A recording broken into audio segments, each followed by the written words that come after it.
So I know.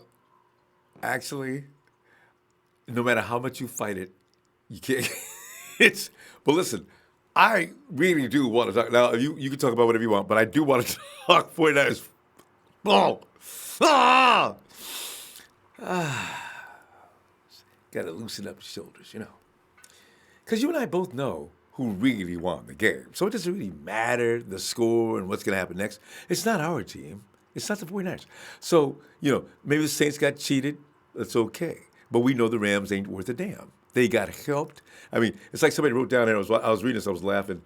Sean McVay talking about we got offense, we got defense, we got special teams. He left out the refs. All right. Anyway, it seems nobody is impressed with Joshua Garnett, with the exception of his mom and I. As we talk about, because there's players we need, right? And I'm talking about the free agency period coming up really soon. And I'm figuring there's a plethora of guards that are going to be available in the next actually, after we get through doing the Super Bowl, and a couple of weeks after that, right? So I'm looking. Mike Person is going to be a free agent after his 1-year contract will expire, right? So I said Joshua Garnett looks different. I mean, he looks really different this last few times that Sean inserted him into the game. I kind of, I want to see him a little more. There's also 2 candidates, include Steelers giant Ramon Foster involved. Ramon could be okay. I think the Steelers going to let him go from what I'm reading. If there's a place to shop for O-lineman, it's got to be Pittsburgh. Steelers are running the ball all they want. Roethlisberger is getting plenty of time to throw. Maybe Steve's got a new guy they want to bring in, but Ramon did a great job last year. Also, another older player likely to be released by the Falcons, and this guy would be perfect for Kyle Shanahan's offense. Andy Levitre. Is it Levitre? It's got to be Levitre. He's going to be 33 also. Both these guys are getting up in age, but Levitre, Sean doesn't have to. I mean, Kyle doesn't. Look at this. I got the Rams on him. Kyle doesn't have to do a thing. He just insert him. Now, he may be a little long in the tooth. I'm not sure how athletic he is at this point for our offense, but still, he may be available and for pretty much nothing. I mean, these guys are already being cut loose in a 33. What are you going to ask for the farm? You can't. Right? So, and here's the thing. Since they are getting up there in age, they'd be serviceable and great bridges for the incoming youngster that the 49ers will most likely be looking at in the draft, right? So you bring them in, they can get the job done, because we still got enough guys on the offensive line that even though these guys will be a little slower, they'll still be able to keep up and not have to learn that much, especially Levitre. There's a huge number of guards in free agency, as I mentioned. The good ones will most likely be retained by their current clubs, but they do exist. The most worrisome thing, though, is I you know what? I got a feeling Ziggy's coming to us. I really do. Ziggy Ansah is pretty much a sure bet to come to the 49ers, actually, because I understand Detroit they're through with Ziggy. Right? You have to figure a few teams are going to challenge the 49ers for Ziggy with his history. Ziggy may also be delighted to be reunited with his old coach, Chris, because Zurich is with us. That's Ziggy's guy. Most of what Ziggy learned was because of this guy. The environment surrounding Antonio Brown is starting to deteriorate, as you know, in Pittsburgh. The Steelers have to be pretty much chomping at the bit to put Antonio Brown in the rearview mirror now. There's been some nasty rhetoric flying out between him, Bruce Arians. I mentioned the other day, I was talking about how the owner, Tomlinson, Rooney the second, he's even said nasty things about him. So, Brown is hated in Pittsburgh now. But Brown and various people involved with Steelers, both past and present, as I say, going to work on him. So, 49ers may be able to get a good deal for Antonio Brown if they insist on doing this. I mentioned earlier, you've probably heard it too, somebody's probably going to get up off a first-round pick, and it's probably going to be your teams like it could even be Kansas City. They don't need their first-round pick so badly. It'd be nice if they got it, but it doesn't matter if they trade down or not. They just get the best available player. You look at a team like this, the Patriots, who every year come up with these kind of players, and this is how they do it. They get rid of their first-round pick and say, come on over. Sure. Whatever team, sure, Pittsburgh, you want our first-round pick, you got it. Have a AB report in, and we'll be calling it at the end of the day. Unless they say something like, wait a minute, Bill. First-round pick this year, but third-round pick next year. How about that? No. All right. We'll take your first round, and AB will be reporting in next week for his physical. See, because you look at the teams, even I don't think the Rams have do the Rams have a first-round pick this year? The Rams need to be careful about getting rid of first-round picks because they lost a lot of picks last year, and they're building it. They're living off of mercenaries and a couple of guys that they've raised up. But for the most part, the Rams need the first-round pick. So maybe not the Rams. The Chargers might consider it. Any one of those teams that's been in the playoffs could consider giving up their first-round pick, and they could get it. And the Rams, or not the Rams, but the Steelers say that would be better than a second-round pick because that leaves them in the first round, right? So, they're 15 to 25. They'll take that in a heartbeat. We're not giving up our first-round pick. I don't think. Do you think the 49ers will give up the first-round pick for Anthony? I don't see Antonio Brown being worth the first-round pick, though. So we'll see what happens with that. And Okie Night says I called it before the game. Hype equals refs, no call. I didn't know. I didn't know it was be a no call situation though. I thought there'd be something involved, but not a no call. That's as blatant as it gets. We're all watching. We're seeing what you're doing. Now the NFL is going to get called on this. I just wonder to what degree and how's it going to impact what goes on going forward. But that is definitely going to get called on by millions. Millions. And I don't know. We'll see what happens with that later. Let's see what's going up here. Music says Shanahan and Lynch must get AB now because we paid Jimmy G now money, not tomorrow money to win. Usually, no, you didn't. You paid a franchise quarterback, and that usually means, you know what? You usually don't. Well, franchise quarterbacks are usually somewhere during the rebuild of your team. You're right to one degree, though. Usually with a franchise quarterback, he comes in with a team that's rebuilding, but he usually isn't eligible for that kind of payment 4 years into the build, right? His rookie contract, you look at Russell and all those other guys that franchise quarterbacks, they usually have to build with the team and grow with the team. You're right, we did get a franchise quarterback a little early in the process. So maybe you do have to, you know what? Maybe they do have to get Brown because we've already paid Jimmy G. So you got to surround him with something right now. And Kyle Shanahan is not into losing anymore. I can tell that. I mean, they did a whole report on him yesterday. You see that photo of Kyle looking all pissed off? And Kyle Shanahan says, and he's serious? He is serious. So Kenny's right. Congratulations to the Saints for beating the Rams. Sorry, refs. Didn't let you advance to the Super Bowl. It really is exactly that way. You'll find 1 out of 50,000 people that will give the Rams credit for that win. They did not win. They got gifted. And Jesus my King says Las Vegas counting them Benjamins. Vegas does clean house to that 4-point spread, don't they? And you know how many people bid on that? Jeff Rudd says, funny, Jeff Fisher gets fired and the Rams are all of a sudden good. Nah, the Rams they picked up some pieces and they got a better offensive coach. All right, I'm not saying the Rams are a bad team, but I'm saying they did not win that game. And Debbie Ryan says, I have no words left of the game. Didn't find out the Saints lost. It's comical. It's all right. Rams, they'll get their one chance. And remember, the Rams are building $1 billion facility. The league, it behooves a league to build up that fan base in L.A., so the only way to get the Rams there, the Rams have to win. Now, I don't know if they're going to take this to the extreme of putting the Rams in the Super Bowl and also assisting them to win the Super Bowl. Maybe, because that facility is going to cost a lot of money. And next year, I think, they got to play that.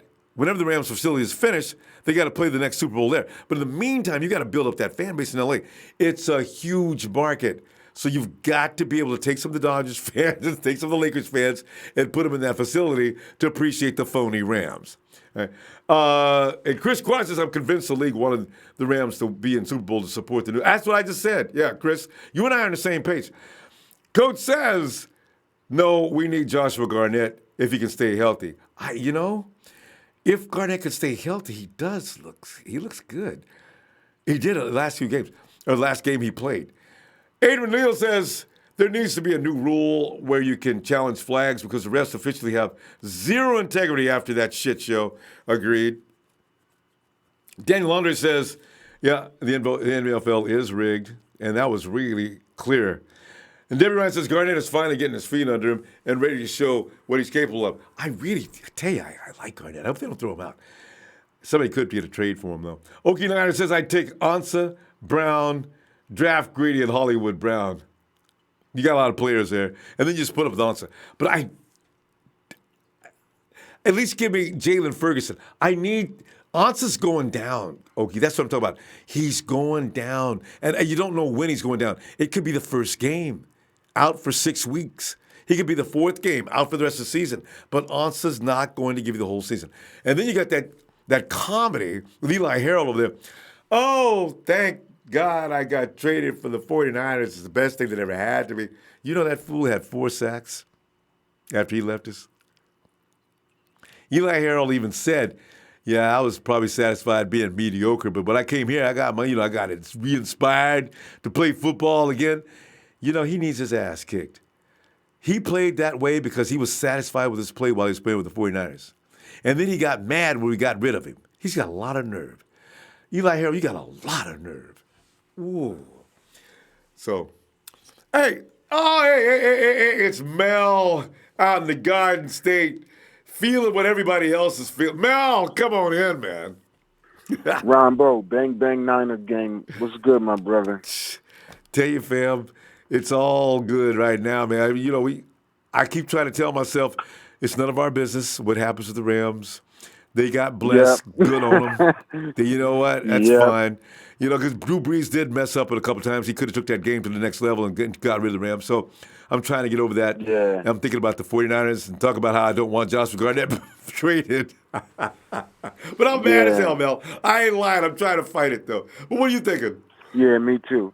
Well, I mean, I very rarely, say that a game comes down to one play or one bad call or whatever, because just like when the Bears kicker missed that field goal against the Eagles a couple weeks back, they were ripping him, and I was saying, look, man, he made 3 field goals. He's the reason why they were even in the game. True. And you could blame that game on a lot of different players. You shouldn't have let the Eagles score, and just a whole bunch of stuff. So, and then last week when the Eagles did play, and it came down to that last series, I was saying Alshon Jeffrey when he dropped the pass, that loss isn't solely upon him. It's just that one play.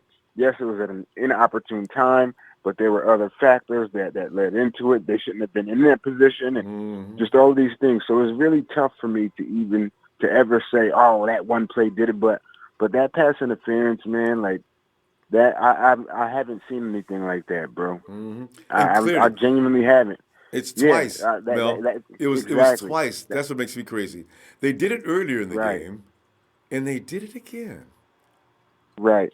And see, that's the thing is, calls that are toss-ups 50-50, where you have to go and look at the replay 30 million times and you got to watch it for 10 minutes and 11 minutes and all that, just trying to figure things out. And then you got to let it off on a technicality or a loophole. Even though those can be frustrating, but those are understandable. This was blatant. I've never seen anything like this. This was blatant. And what makes me upset, I'm not even upset for the fans. And you know what? I got to be honest. If it would have happened on the other side and that happened to the Rams with the Saints, I would have still been just as upset because cheating is cheating. It's true. I would have said the Saints are counterfeit too. I would have. I really would have. I said Saints got blessed. And as a guy, I played the game. So and you played the game as well. Man, you think about camp and triple sessions, and then weight room and at 4 a.m. And you think about all these things, all the stuff that you did during the off season, then camp, and then preseason, then the actual season, then playoffs. You think about all of these things and the work that these guys put in. How could you do that to those guys? It comes down to that like, one seriously. or two plays. Right. That's As right. an official, how can you do that to these guys, man? Oh, Like, and they that did it would with make no me shame. Standing right on no top of shame that play, whatsoever. Mel. There were three that had a clear view. One was right in the end zone that called incomplete. The other one was on the sideline about 10 yards back. He was standing by, the sticks, the down marker, standing right there. Then there was another official in the middle of the field looking from 3 different angles. Hold up, wait a minute. Let's get the show started off right this minute. Ronbo, put some red gold up in it. Real quick, look here, fellas. Yeah. I want y'all to get this right. I don't give a damn who win the game. You understand? Yeah, that's a good know how point. many times the 49ers done got screwed over in that fucking building right there on that Ahmad Brooks hit to Drew Brees. Yeah, and good they point. fucking threw that flag on us. We done got screwed in that building a million and one time. So for the Saints to get screwed in their own building, I could give a damn. Y'all get the show started off right, Ronbo. Fuck the Rams. Fuck the I Saints. feel you, my bro. And I'm gone. TNT. You know what?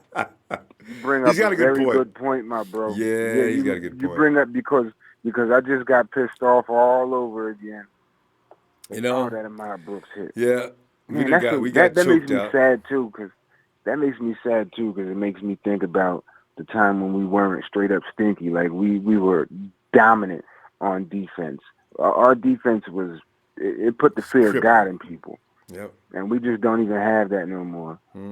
Like we just knew when our defense took the field what it was. We didn't expect anybody to score on us.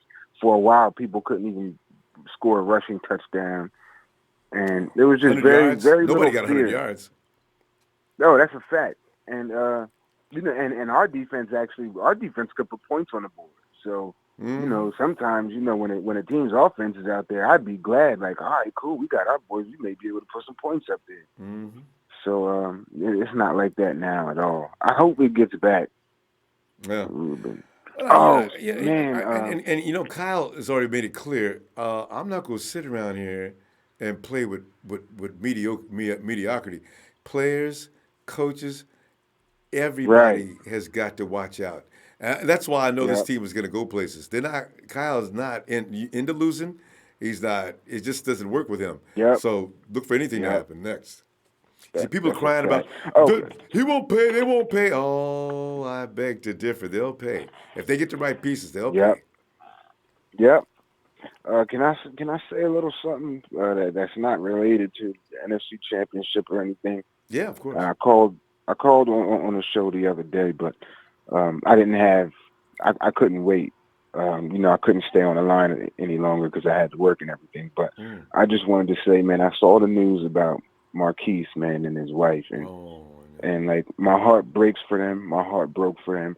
I don't know if he's listening to the show or anybody that knows his family or anything, but I do know that there are some players that listen to the show and everything. But man, your family is in my prayers, Marquise.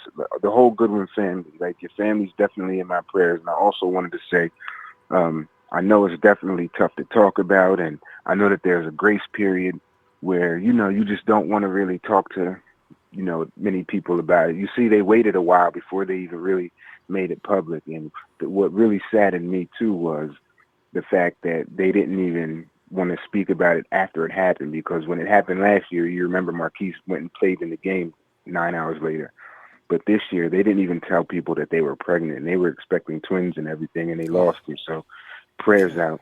But there's a former 49er whose family background is a lot like that, and I think that it will be very beneficial for Marquise and his family to get in contact with that former player. Just to encourage each other. And this player, I'm not sure how many of you all know, but former 49ers quarterback Jeff Garcia. If you don't know his background and his story, that is it's almost eerie. Like, it's very, very scary. Now, it wasn't Jeff and his wife that went through it, but Jeff's parents, actually. If you look at Jeff Garcia's story, look at his Beyond the Glory. I think that's what documentary it was. But they go through all of that. And his parents, like, Jeff lost, I think, 4 or 5 siblings coming up. A few were miscarriages. Twins were miscarried. And another baby was miscarried. And he had a brother that was alive and a sister that was alive, and they died. His brother drowned when he was, I think, 6, and his sister passed away when she was around that same age, fell off the back of a truck, and it was just rough. Like, yeah, so it's very similar. Like I said, it's almost kind of eerie how similar it is. So I definitely think that it would be a good thing to kind of put Marquise in contact with Jeff Garcia. Well, Jeff may have already reached out to Marquise, knowing what he knows now. Yeah, you're right. Yeah. You're right. Oh, man. You're absolutely right. But, yeah, man, there's that type of stuff. That makes me a lot more upset because when Marquise wasn't playing, I know that there were a few people on some 49er groups and forums that were kind of ripping him. And that really upsets me. And it upset me then, too, when I said, look, man, you don't know what it was. It's not even like we're in contention. Even if we were, I don't care if it's the Super Bowl. If the man leaves his job that he loves and goes to tend to his family, it has to be something serious. And we make the mistake as fans sometimes of kind of expecting football to be 100% their life. Like, and that hurts me. Mel, sometimes just talking completely out of turn. And, and that's to be expected. But you know what? Maybe you ignore it, but I usually confront it. Because Marquise is my favorite receiver anyway. I get into battles with people all the time about Marquise. I'll continue to do so, too. But, Mel, we got to stop there. All right, my bro. All right, fam. See you tomorrow night, huh? Yeah, yell at people for me about yell at the fans also, since we're out of time. But yell at the fans who talk bad about Patrick Willis too, because there's a few of those floating around. I know. I get into it with them folks too. Abandoned us, yeah. So yeah, I get them all the time. I wish we were in the same room. I would just smack them. But all right, my bro. All right, my bro. I'll see you tomorrow night, Mel. Bang bang, bang, man. Yeah. You already know. Talk to you tomorrow. All right, Phil. Oh, God. And Daniel Serrano, Rudy's at home doing a Tootsie Roll in his thong. and here's a funny thing about Rudy. Rudy is shameless, man. You know damn well that you got gifted that game, but you still got the nerve to talk crap. You got no shame, dude. You didn't win that game. You got two calls, 2 interference calls. That's the only reason you got away. Only reason. Miles 0724 says the Niners will never win a Super Bowl after seeing that blatant miscall. After the cap protesting, the NFL doesn't want us anywhere near the playoffs. But you know what though? Here's the thing: we got cheated in that Super Bowl too. So there is something about the 49ers. Maybe Eddie D did something to the league that pissed them off, but I'm trying to remember the last time we got great calls that screwed the other team. Maybe we did a couple times. I don't remember any though. I mean, you look at the NFC Championship game with the Hawks. Look at the Super Bowl. They just find a way to always nail us. Some of those. The reason I say, look at those calls they made against Akello this year. The refs were just flying that flag every time the 49ers touched another receiver. The name of the game is, if you're playing the ball, you turn around and you make contact, that's one thing. If you're not playing the ball, you have no idea where the ball is, and you're just running over the receiver, that's a flag. They allowed the Rams to do it twice. Not once, twice. And the network kept running the play over. Even after the game was over, the network kept showing that play. I said, whoa. Salute to the LA Spams. Yamin! Ronbo! What's good with you? Yamin, man. We're here talking about, we're looking at free agency, man.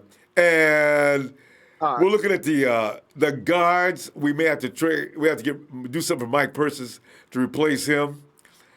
Right. Antonio Brown is still out there, but the 49ers got to pay to get him. And we got to. And here's the thing. is we going to have to get to settle for Ziggy Ansah, the only free agent we get for the corner. Oh! Hold on. Rombo. Yo. Number one, salute to you, Rombo. Thanks, man. The Goodwin family. Yeah. And Jeff Garcia. We love y'all. I'm gonna keep y'all in my prayers. God bless. Now we can move forward. All right. Rombo, are you talking about the boy from Detroit? Yeah, Ziggy. Listen, you already know who I want, Rombo. I want Cam Jordan. You know what I'm saying? And I want Julio. Like, you know what I'm saying? Rombo, I called Stephen A twice. I know. The first one, I caught both. I didn't catch the second one. I caught the first one, though.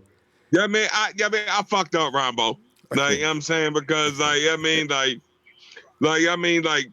got excited. I wanted to talk about the Pittsburgh Stalybreads, but boy was like, no, you got to talk about the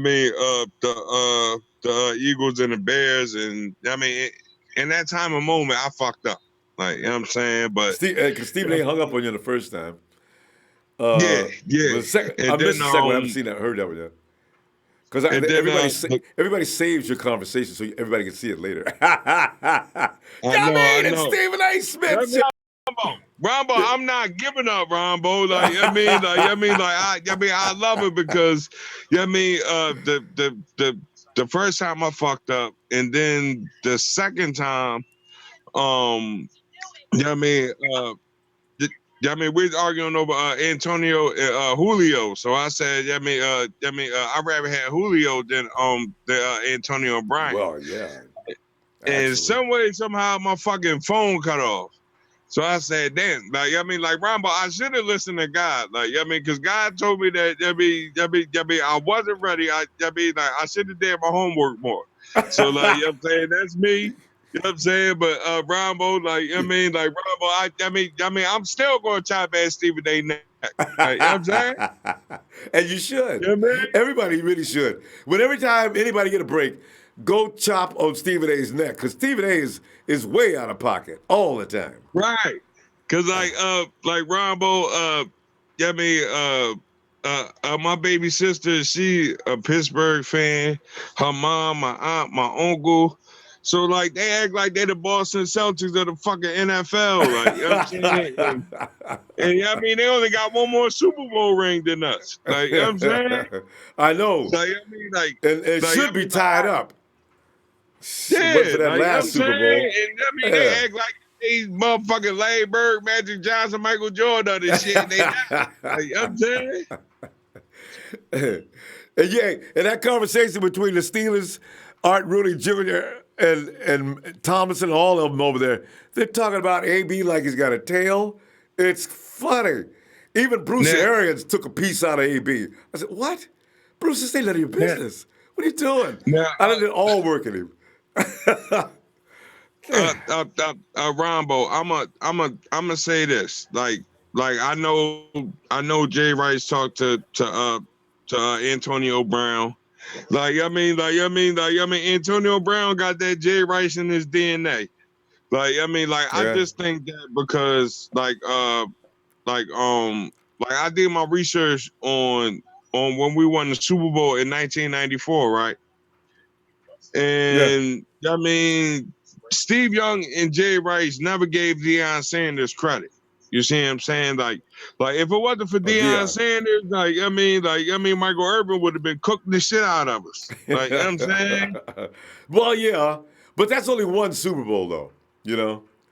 But I'm saying, Rombo, one Super Bowl. I'm talking about out of the one. the five we got.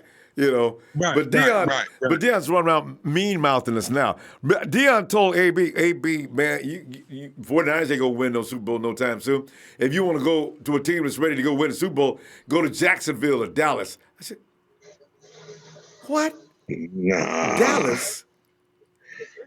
Dak ain't gonna never win no Super Bowl. like I would say, like, I mean, like, he got a chance with New England. He got a chance with the Dolphins. Even got a Dolphins? chance with, yeah. Even You got like? a chance with my brother said New Orleans. Like, you know what I mean? So, like, I mean, like, I couldn't Yeah. argue with that. But I mean, I say Miami. I mean, he can go to Carolina too. Like, you know what I'm Hey, saying? hey. Yami, why do you think the Dolphins look like they're poised to go into the playoffs? Matter of fact, I mean, Ronbo, I think Antonio, from Miami. But Like, you know what I'm Yami, saying? I the Dolphins. I don't know that they're ready to go to the Super Bowl though, even to the playoffs. They could play. I mean, The Dolphins can I only mean, play. The Dolphins can only play the Patriots. After that, they can't play nobody else for some reason. Yeah.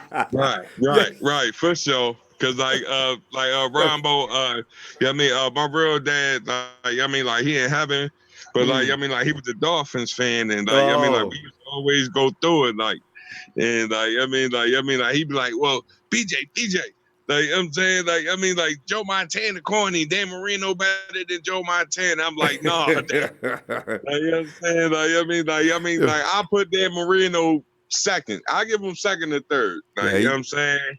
he was Like, definitely I bad. mean, He's the best quarterback that never won a Super Bowl. Yeah, I mean, we got to stop though. Yeah, I mean, you've been gone too long, man. Let me get back here tomorrow, will you? Be looking for you.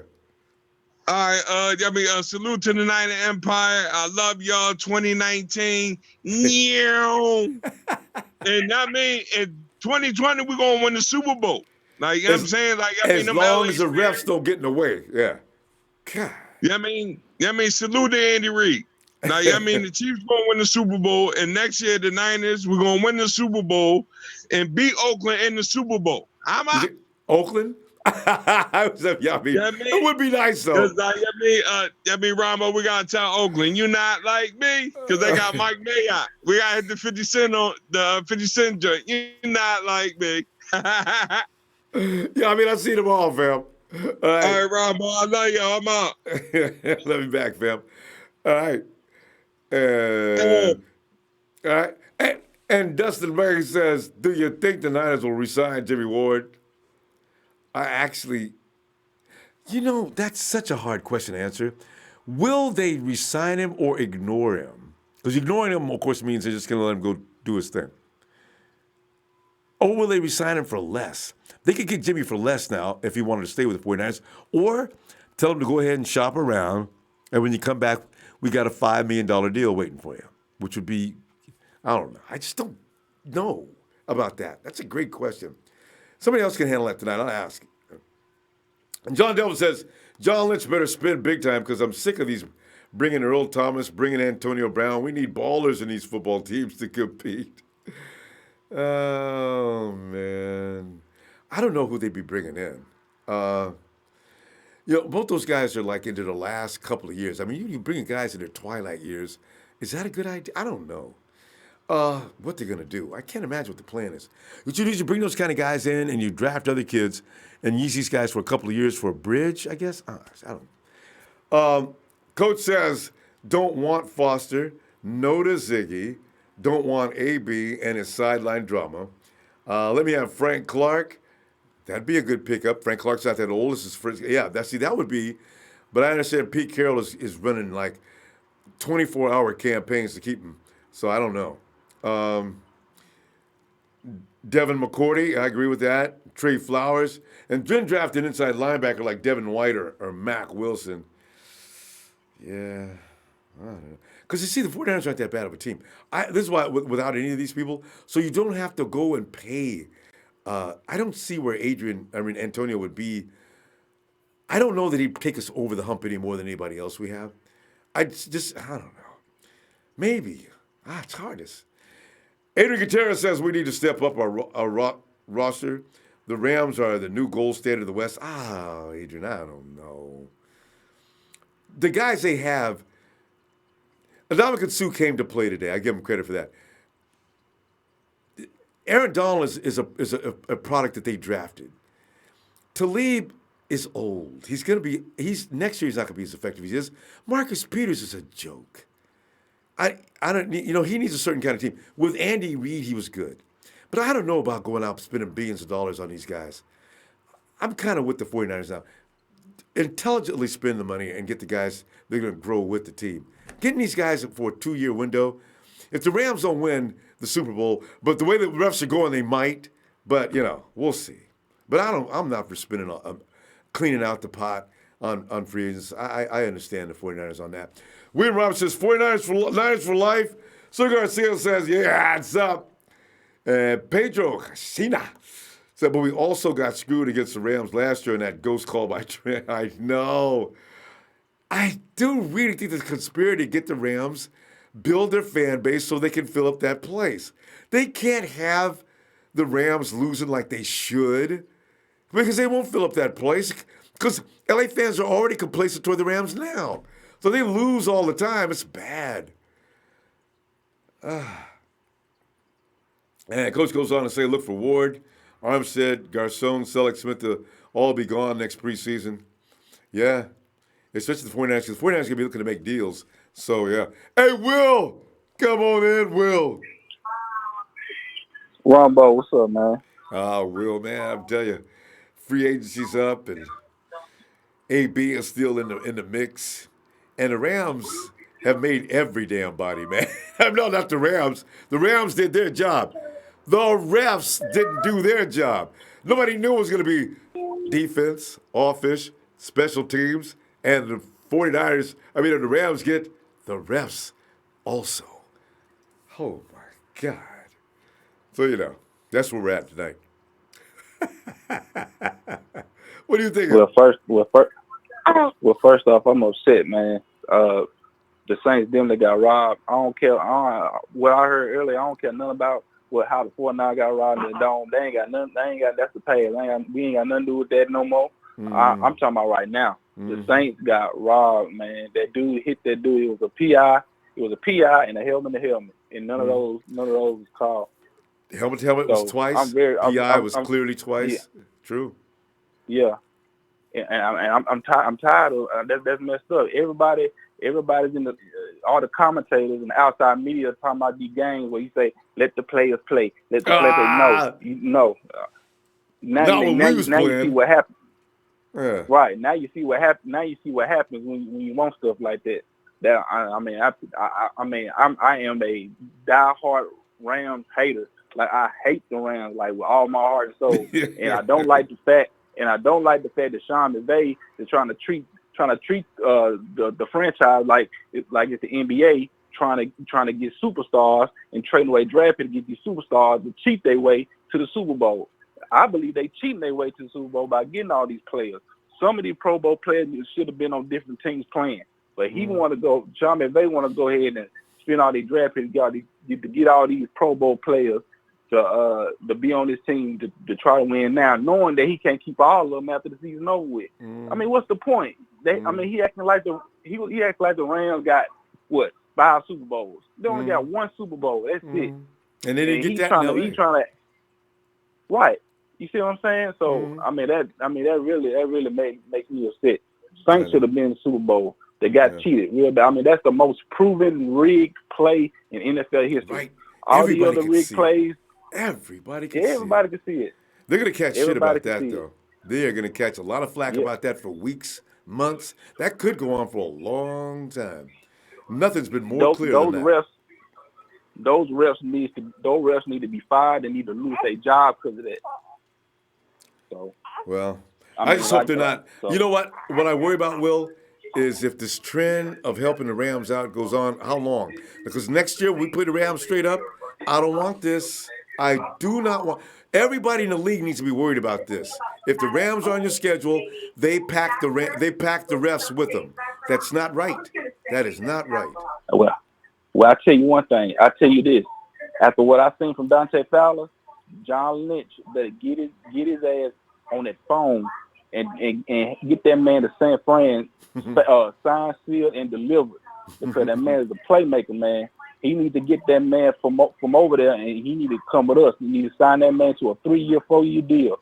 Because he made that difference in that overtime in that in overtime. So He helped him. So I'm telling you, John Lynch sees stuff. Oh, You're yeah. gonna have to get some players in this season to compete with these Rams. I'm telling you right now, they're gonna have to bring some players in. I mean, I understand the draft and all that, but right now you're gonna have to bring some playmakers from free agents. You're gonna have to spend some money. So this is who we're gonna be going against every year. Sean McVay and these Rams. Well, I don't care about the Seahawks. I don't care about the Cardinals. They one don't thing matter about to it me is no more. that you can't carry that on every year because the fact is, like you said earlier, they ain't got nobody on the third year or anything like that. They got a couple of people, but the thing is, you got to pay these people, or you let them walk. Now, who are you going to let walk? Aaron Donald's not going to go through this a second time. So this all has a short window. If I got like second, third, fourth year players that are doing well, I can lose one here and there. You lose them all at the same time, you got a problem. You go right from first to last immediately.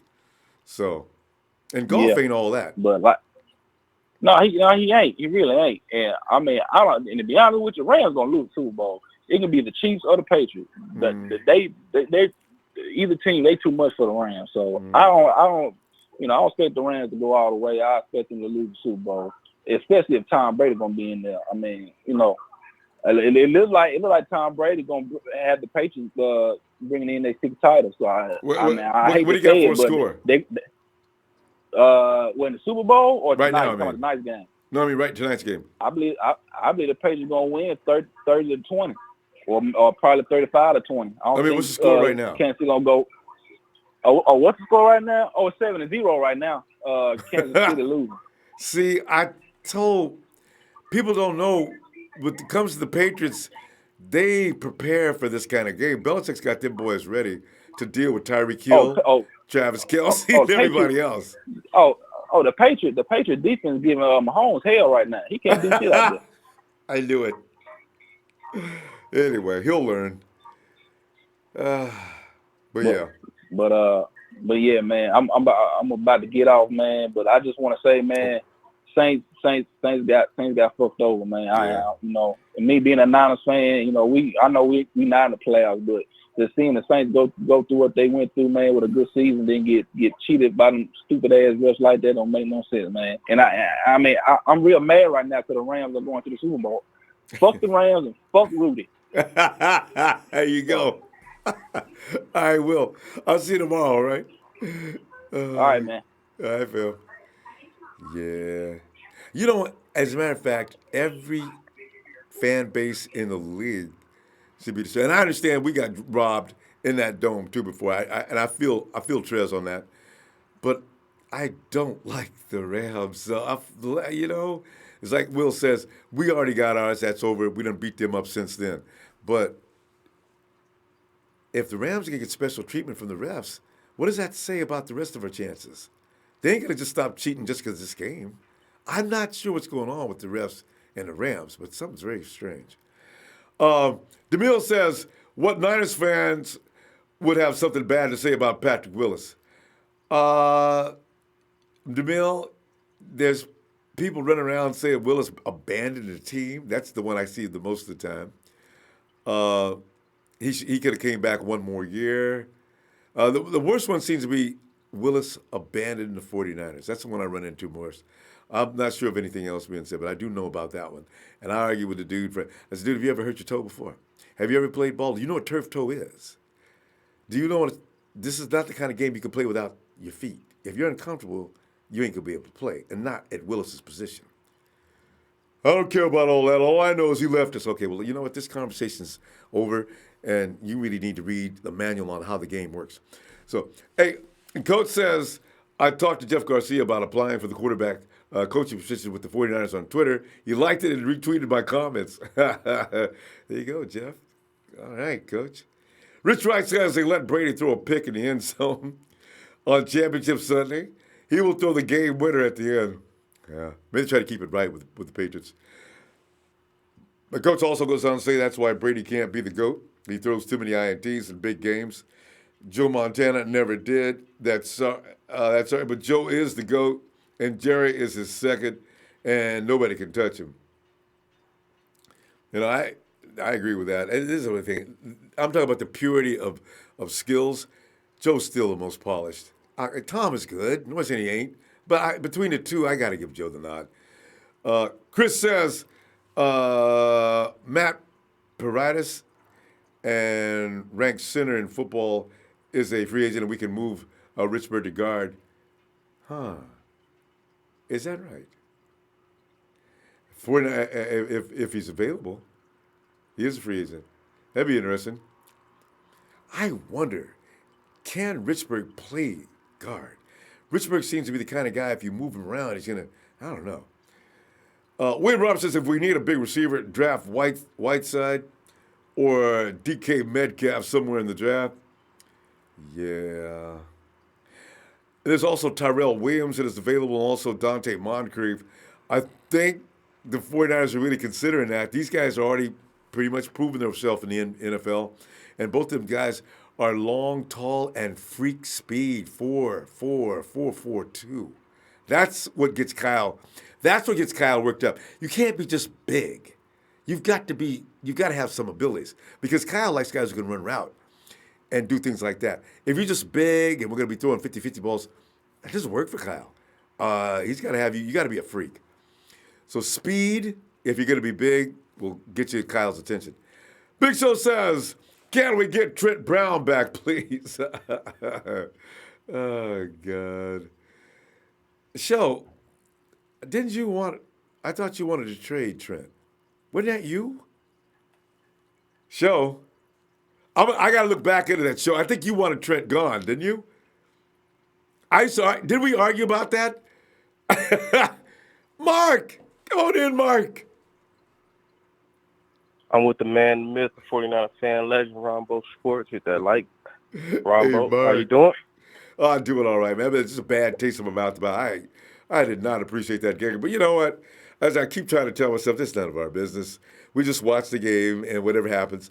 But I am concerned about the fact that I've seen this happen to the Rams too many times. I'm wondering, is it just this year so they can promote the Rams? Are they going to stop it next year and just let the games play fair? What? I worry about that. I thought it was going to be opposite. I thought the league wanted Saints and Breeze versus Brady for one little hurrah. Last game, yeah. Yeah. So, well, but man, trouble. Yeah. But now, you know, I don't know. But Mahomes is in trouble right now. He's looking horrible. Look who he's up against. Belichick and Brady.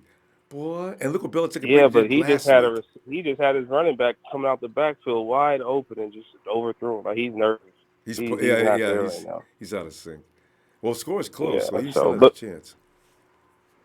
But yeah, on the 49er business, in regards to the game tonight, now I'll give you the impact. Somebody mentioned it earlier, and this is only reason why I really called in. I was just gonna listen. As you see the blueprint, and I don't even like. It's kind of like Shanahan. I guess McVay was first before Shanahan, in regards to getting the head coach job. But you always hear the McVay movement, coaches getting hired. But Shanahan, I do. He's in that mix. Yeah, but it's like they I don't know. It's like they overlook. I can't wait for Shanahan to win, so we can, you know. They never say Shanahan. But my point is though, with the league taking that approach and taking that blueprint, the other blueprint the Rams kind of laid out this year is going nuts in free agency. So we're going to have to do it now that they're in the Super Bowl. It's about to be crazy this offseason. We're going to have to spend money. Brother said it earlier, this call is the same. The reason why I called in, just to say that we're going to have to spend that money this free because the team that's taking the coaching blueprint, they're going to take the same free agency blueprint, and it's going to be a bidding war this offseason, bro. That's going to drive the price up. That's going to drive the price up on all these free agents. This is the only thing I look to, and I think, you know, you can only afford so many before you cap out. You know, and your window's short. But maybe that's what this league is about now. Win now. Don't worry about next year. Don't worry about the year after that. You know, because I'm not saying I like it. I'm just saying that's what's about to happen. Yeah, because my thing is, I'm wondering, how do you pay? What if we got good? What if we got Dante Pettis does well? What if DeForest Buckner's going to need to be paid next year? What if Solomon Thomas all of a sudden blossoms? You got Fred Warner coming down the line. The thing is, I'm thinking, if you do cap out it's a real risky proposition, and you'd better win the Super Bowl. That's all I'm saying. Yeah. I hope it works. Yep. You know. Yeah. So, I look forward to that, man. In regards to what I keep hearing is, I've never seen it because I lose my mind. This Patrick Willis talk, bro. If you think Patrick Willis quit, or if you have anything negative, let's just start with that. If you have anything negative to say about Patrick Willis, I don't even like talking about former players because it's over. But if you have anything negative to say about Patrick Willis, take off the red and gold, man. And hang it up. Hey, man. Like, because that man you're was not a true fan. Like, he was a 49er to the bone. Come on now. That's right. This man, if you want to question his quitting, this man played in the cast. So obviously you don't know anything about Patrick Willis. Mm-hmm. This man was on the field with a club, with a broke hand. You know what I'm saying? So that was Willis, right? Yeah. And you know what the thing is? So if Willis says the toe is hurting to the point he can't play his game, he was not making that up. That's why I know he was telling the truth. Let's go a bit further. Who was Willis's best friend on the team? Bowman. Yeah. Okay, why did we get rid of Bowman? Because he just wasn't able to play to the level. Willis went to the point when instead of you running me out of here and me giving you a half-ass product, let me just step down. Matter of fact, I'm not going to let you trade. I'm just going to step away from football because if my product ain't the best, I don't want to be involved, and I can't do that to y'all as a fan. So people just got, like I said, if you disrespect Patrick Willis, hang up the red and gold, yes, man. indeed, because that's just really ridiculous. So, you know, and so I mean, I've you watch Willis when he was playing. He did have fast feet. The dude was quick. That's what power and speed. He didn't want, like you're saying. Yeah, that's what he didn't want to was. embarrass the team by going out there and getting beat. That doesn't look right. Right. Everybody knows it wasn't him. Right. And he did slow down that last 2 seasons.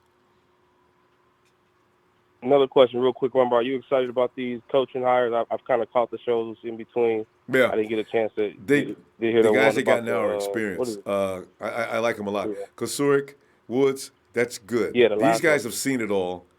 If the 49ers are messing up now, they know what to do. They can make the adjustments. I figured, too, Robert Saleh's on his last leg. If things don't improve next year, they got Woods in place. They got Kasurik in place as being the DCs.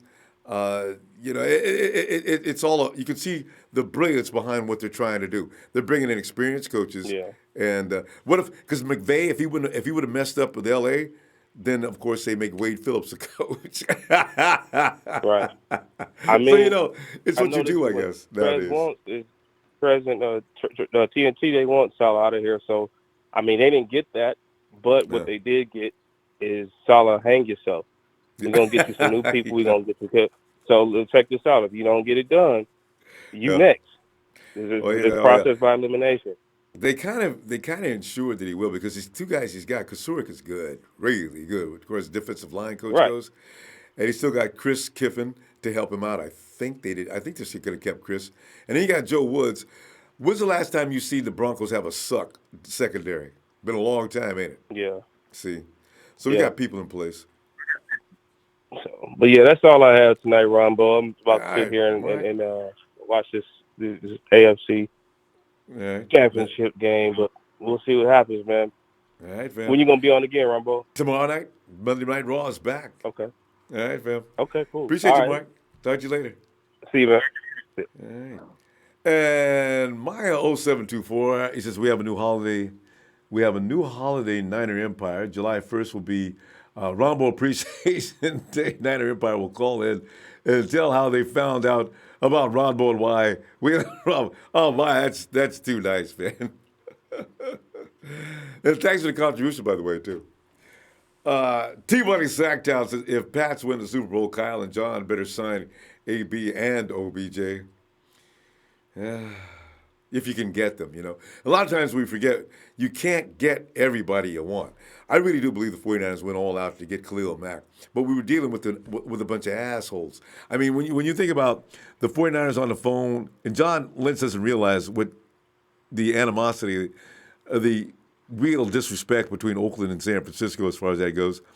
And poor John was probably trying to deal in good faith, and the Raiders just said, Al Davis' son.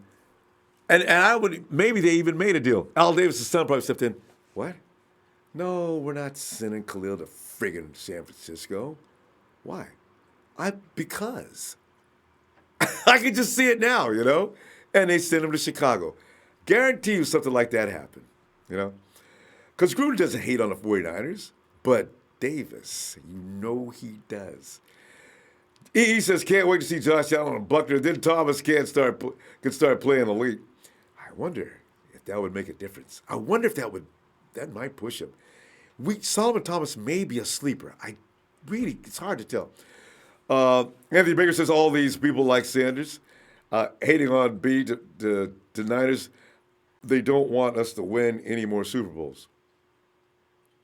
Could be, yeah. Steelers winning, Steelers got 6, we got 5. We still have the best record of all time in the Super Bowl era, 5-1. Nobody can compete with that record. Everybody else has got 2 and 3 losses. So we are the elite of the elite. Dustin Berger says, remember just this last offseason on some of the fans wanting Dez Bryant? Well, now they want a B, and here is a thing. Both great athletes, but both same attitude. I know. But at least AB can play. I got questions about Dez. Dez has not been the same since that injury 2-3 years ago. Hey, Tony! What's up, Ronbo? Hey, Tony, man, I tell you, it's just another bad week. You know, the bad thing about it, Tony, is our season and suffering was over. And tonight, I feel that same yuck feeling that I always felt after we got through losing a game. I hate this. And I did not appreciate the Rams winning that game the way they did. Had they won that game all out, okay, fine. But like that, damn it. Jesus. Ronbo, let me tell you something. Adam Schefter tweeted on Twitter, and he said that play could have been any one of 4 calls, all of which result in a first down, but none of them were called. Yeah. To me, that speaks volumes. Goodell, this is what I think. I think the Chiefs are going to win and come back right now, solely for the reason that the Chiefs-Rams game was like the highest-rated game in years. I know. So Goodell, in this position, he was like, once the Saints get up, you have to start just completely controlling the game for the Rams, helping them win. I mean, how much more obvious could it be? Goodell, looking back, I don't think Tagliabue or Rozelle, were in 6s. But Goodell, he's probably the worst commissioner the NFL's ever had. Well, actually not like a question. He is the worst. Yeah. So he needs to find a way to get the money back that he's lost the league. The NBA, in the time he's been in, has become the biggest league in the world.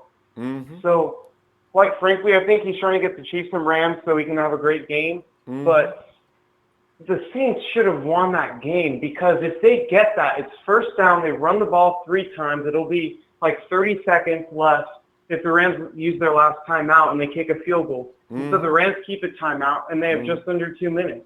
You know, I'm boycotting the Super Bowl. I'm not watching it. I can't stand to see another one of those games, because I guarantee you they're going to find a way to make sure the Rams win. Favor. Yeah. Or make sure. Right, well, you know what? That'd be funny, because if the Rams and Chiefs do get in the Super Bowl, who are they going to favor? I would guess it would be the Rams, because of that facility, that new stadium, and they need to build up the LA fan base. That's the largest fan base in the nation. They're going to want to get that bigger. And the Chargers can't carry it by themselves because they're just not that popular. The Chargers are like the NBA's Clippers. They're just not that attractive to LA people. But the Rams might be, and they're going to do it just that way. That sucks. If we can't get any more proof than we got tonight, though. You're true. Those were 2, the helmet-to-helmet contact that they never called. 2 PIs that were clearly PIs. That holding play on Thomas, he was holding him long before that ball was released.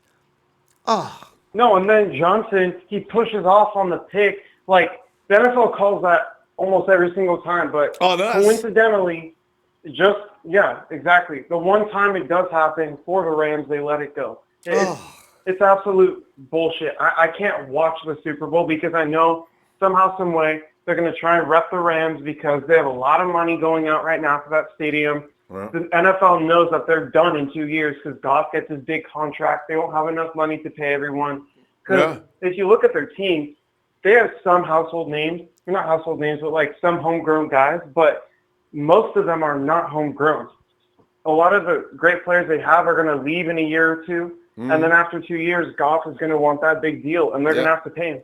So they got a short window. NFL's trying to help them out. Yeah, they got a short window. That's what I was talking about a minute ago. When everybody says the trend is going to swing, and everybody's going to start paying, empty out the petty cash to pay every last big agent you can get. Well, you know what? That has a shelf life real short. So you got to be careful doing that too. Yeah. I'm the type of guy where you draft your team and get most of your foundation from that, but you also have to be aggressive in free agency to address the needs that you have. Yeah, and you do. I don't want to be like the Rams, but something that the game showed me today. Aaron Donald and Ndamukong Suh are in our division, and the way they just tore up the offensive line, the interior offensive line, we need to get help there. Right now, quite frankly, I don't care about pulling guards who can do good in run blocking. I want some pass blockers because there's no way in hell we're going to win the division next year if we can't defend Aaron Donald. He might be the best defensive player since Lawrence Taylor, and I don't say that lightly. The way I agree. He can literally chop through a triple team if he wants to. So I've seen him do that. It's crazy, but that doesn't mean that the Rams should have won. I'm still pissed. See. I think Brees should have gone to the Super Bowl for a second time, but Goodell had other plans. Yeah. Well, there's not a lot of Quentin Nelsons in the draft. I mean, Nelson is that's a generational offensive guard, but there must be somebody that comes close. There's nobody that can handle Aaron Donald though, and you got to scheme. We don't have. Yeah, you really do. I think there's one guy in the league who can block him. Like one guy. And he needs help with it too. It's not like he can go one-on-one versus Aaron Donald every play and expect to win. It's most of the time in his favor. Who are you talking about when you say you've seen one guy that can deal with it? Although I got to tell you, Tony, I do want to see Joshua Garnett up against him again. I've never seen Donald that frustrated ever. What was that about? Well, he was frustrated the one time when he got ejected, but Zach Martin, in my opinion, is the only guy who can block him in the league. Marshall Yonda in the Ravens, he's a great player. David DeCastro in the Steelers, great player. But they're kind of slowing down. They're not really the same players they were before. In their primes, they probably could have done it, but they're not in their primes right now. Yeah. But here, let me read you something. Bill Vinovich, the referee for this game, he was saying that no one saw the play. Oh. Right? It's a judgment call by the officials. Oh. And they said that they can't review penalties. I think the NFL needs to take that out because they're ruining games. And maybe they have it in place like that so they can change games without fans catching on to it. Probably. But I don't know. It's kind of all over the place. This is why I don't like watching the NBA anymore because they'll fix games whatever way they please. It's fun to watch the NBA, but phantom foul calls is why I stopped watching. I remember LeBron James 3 years ago when I slowed down on the NBA. No, the guy they called a foul on was standing a few feet away with his arms standing down the air like, what? And James went to the free throw line. I said, whoa.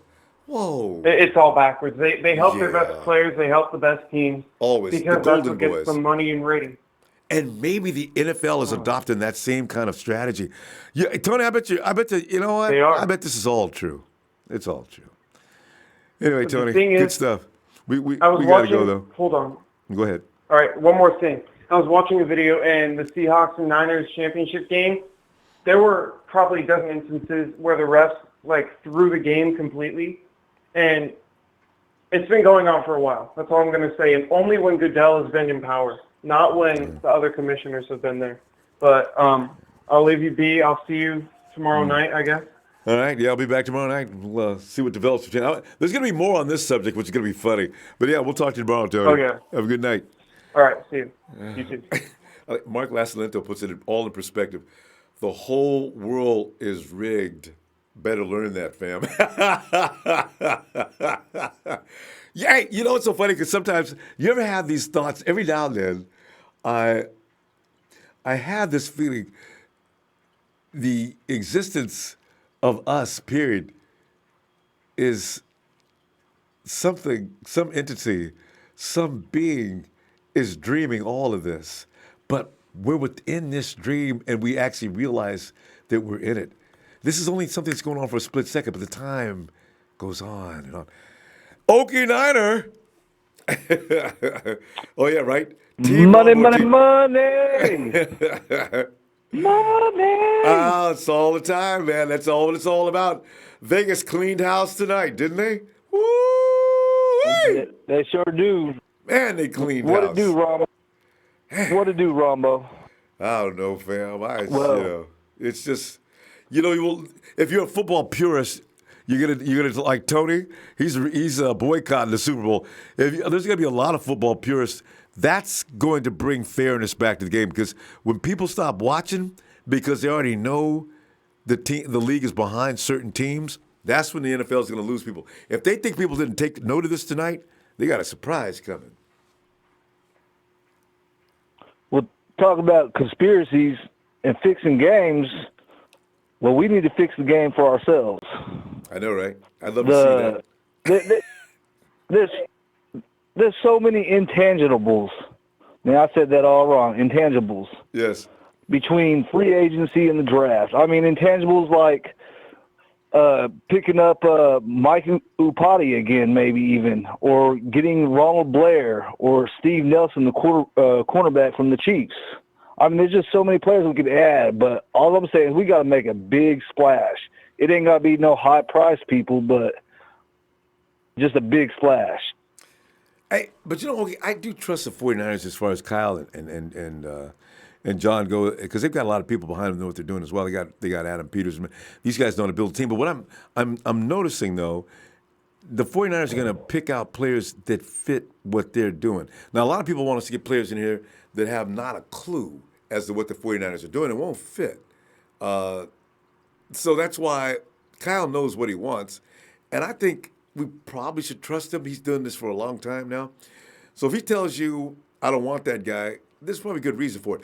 The problem with Kyle, though, is he's done a couple of things that didn't make any sense and did not work out. C.J. Beathard should have been benched long before he was. And there's another thing he did too long.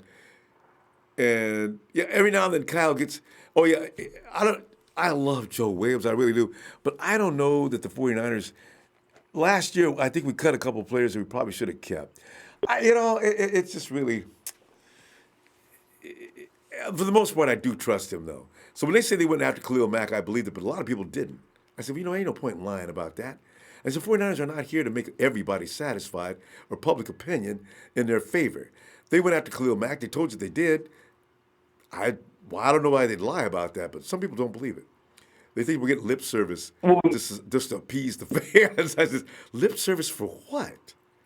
So, we just ain't going to pay over the top. I mean, you see the Bears, the Bears are one and done, and, that didn't pay off. If they would have went to maybe a championship or even, a Super Bowl show, then it would have been worth it. But good point. Paying over the top ain't worth it. Forgot about that. Yeah, the Bears played through the nose. Khalil Mack's making as much money as Jimmy G, from what I read. And see, we couldn't afford that. I don't know what kind of deal they made, but that was a lot. They gave up 2 firsts. Yeah. Oh, my God. 2 firsts. And they ain't in position to give up 2 first-round picks. Ain't that good. Not yet. I mean, it ain't like they're the Patriots. Patriots can give up a couple of firsts, The Steelers can't. Okay, there's only a couple of teams. Who besides the Patriots can afford to give up first-round picks? Not too many, but man, I'm looking at all these different intangibles. I mean, you even got Darius Smith off of the Ravens, C.J. Mosley. I mean, even those guys are affordable, Chris Jones on the Chiefs. Yeah, and then Chris Jones on the Chiefs. He's going to want to get paid. He had more sacks than D. Ford this year. You see, so down the road, I mean, yeah, down the road, he's gonna want to get paid. And then in the draft, man, my dream draft, I would do the trade back. I'd be all in for a trade back to pick up, some kind of stay in the first and second round, right? Man, yeah. What do you need? A trade back, 5th, 6th, and 7th. Although remember, be careful because we picked up George Kittle in the 5th round. Well, I'm pretty high on Marquise Brown out of OU Sooners. Tight end? In the third round, which is AB's cousin or something like that. Well, is it wide receiver? I mean, what is? Yeah, they even train together. Oh, okay. Yeah, why? But wide receivers, man, you got to. That's a roll of the dice every time you do it. So if you pick up a wide receiver in the first round or second round, you might get lucky. It's not like it's not a safe pick, but it's one you have to gamble on at times. See, OBJ, Giants they struck gold, and AB was picked up in what, 6th or 7th round. Whew, they struck gold. So you could pick up a number one receiver in just about any round. It's a very strange. You can't even apply science when you're going through all your scenarios, when you're going through all your models. It comes out and spits out whoever. It might be right, but it might not be. Wide receivers are tough to pick out. And Earl Thomas, we ain't having no shot at Earl Thomas. He's going back home to Dallas. Yeah. But they say Arizona, Dallas.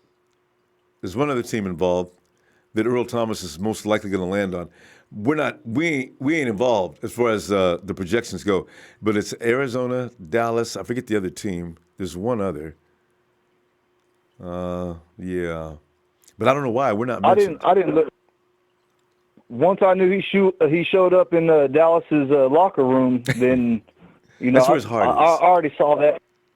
I saw that coming because I mean that's about close to his hometown, but I mean.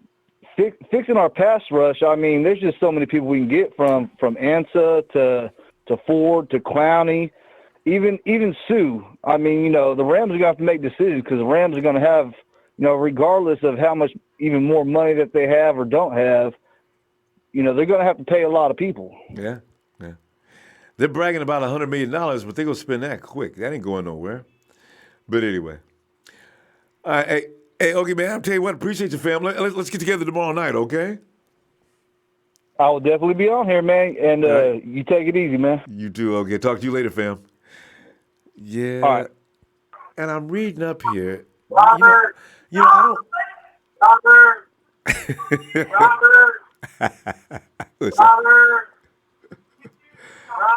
Here's the thing. I don't like Nate Burleson. And Linwood... Linwood, Linwood, Ronbo. I tell you, I really don't like Nate Burleson. And Nate Burleson is already saying things I don't appreciate.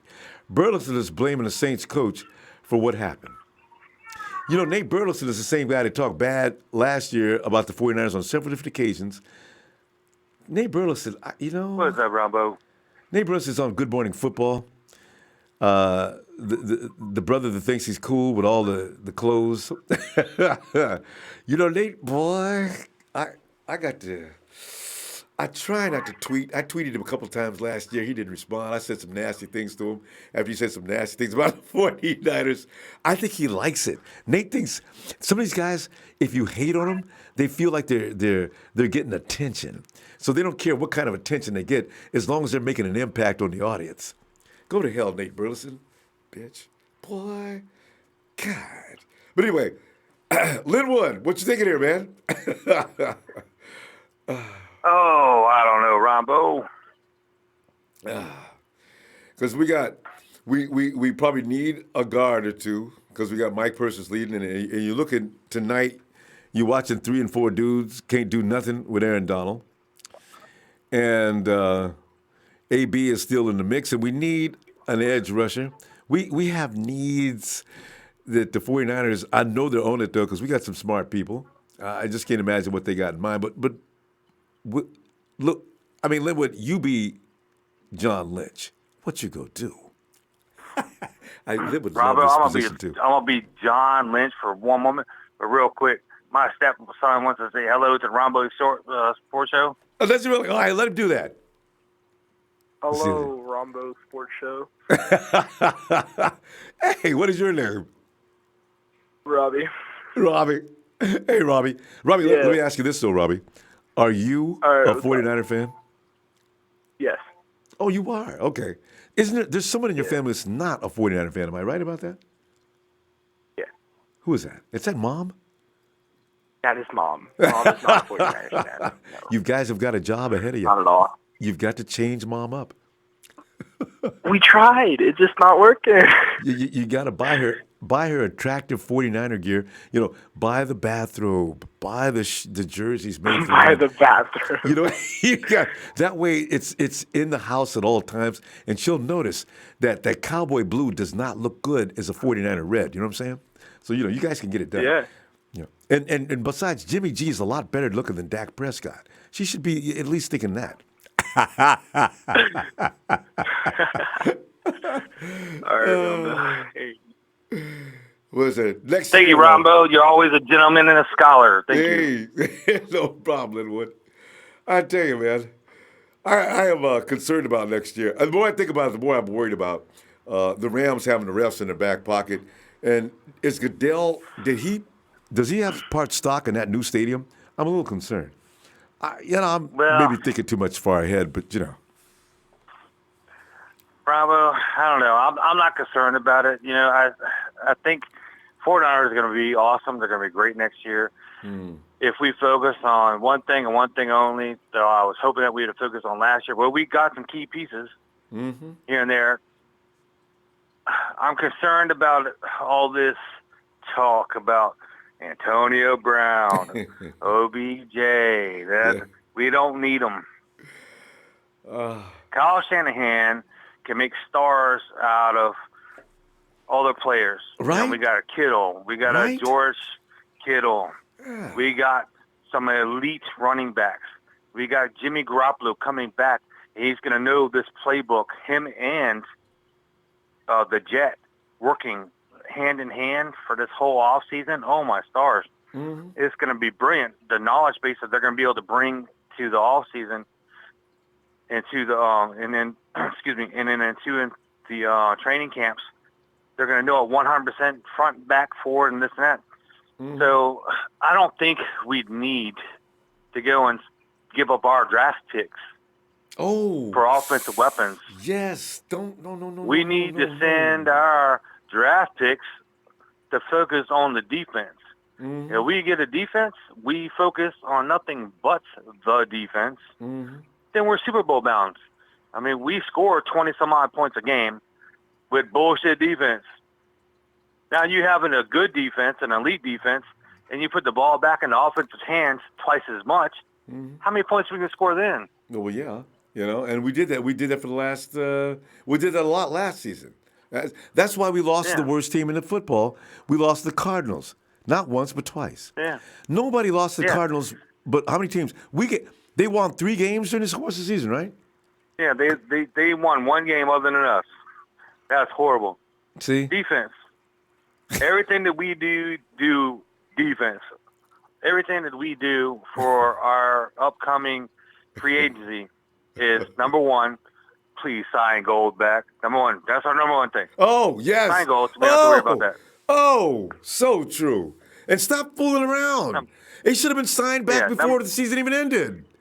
Oh. Yeah, and he should be signed before we even get into free agency.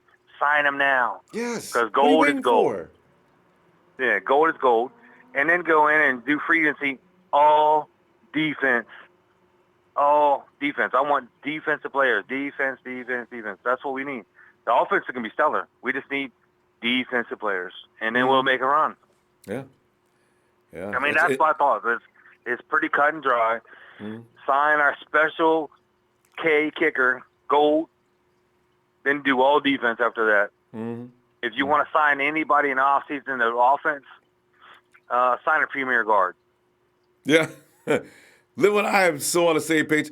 I feel embarrassed when I'm in these conversations and everybody's talking about this offensive guy and AB and everybody else. I feel like, guys, look what happened to Thomas today. Thomas is a premier wide receiver, 200 yards against the Rams last time. How much he got? How many yards today? There's a strange. Yeah. So I need. Well, my thing is defensive monsters. Look at what Nick Mullins did to the Rams, because they were playing hard too the first start of the game. But when we came back, Nick Mullins, and we put up 30-some points on them. See. hell, even in the beginning of the season, and then last year, I mean, we score points on the Rams a lot. And look, so I mean, this. And what's the score going on with the Patriots? What's wrong with that high-powered offense of the Chiefs? See, that don't make no sense. Yeah. They ain't got no points. 14-0. It's the third quarter. Now, what does that tell you? So that's what I'm saying. Defense. Yes. And Shanahan, he will scheme open anybody. You don't have to be a superstar getting 30, 40 million a year. He did it against the Chiefs. Yeah. He did it against San Diego. We had the worst schedule as far as top-notch defensive teams we played this year. Yeah. Oh, there's a score. Almost a score for the Chiefs. Linwood, we got to go, but I forgot about my survey. We got Team Ronbo and Team Trez as far as our defensive coordinator. Do you want Salah the hell up out of here right now, or should he be given a little bit of tools to work with? Which camp you in? Trez, I forgot. I'm gonna be honest. I'll be very fair. I'm gonna make it really quick. I'm gonna be very fair because late season I was totally against Salah. Right now, I'm looking at all the injuries that give Salah another year. Maybe even extend his goddamn contract at this point, Ronbo, because he actually did a stellar job from what he had to work with. Yeah, see? That's what I'm talking about. And he's got some new coaches now. Got rid of Halfley, who did not know what he was doing. We've seen that demonstrated on a weekly basis. And we brought in a great guy with extensive background to help out the corners. And, in the backfield. Yeah. Yeah. From Denver. Yes, absolutely. Yeah. Let Salah run his thing one more year. If he jacks it up this year and we give him players, if they give him players, they need to focus on the defense. They give him players. I think it can work. And then this is his last season. Mm-hmm. This is his make it or break it season.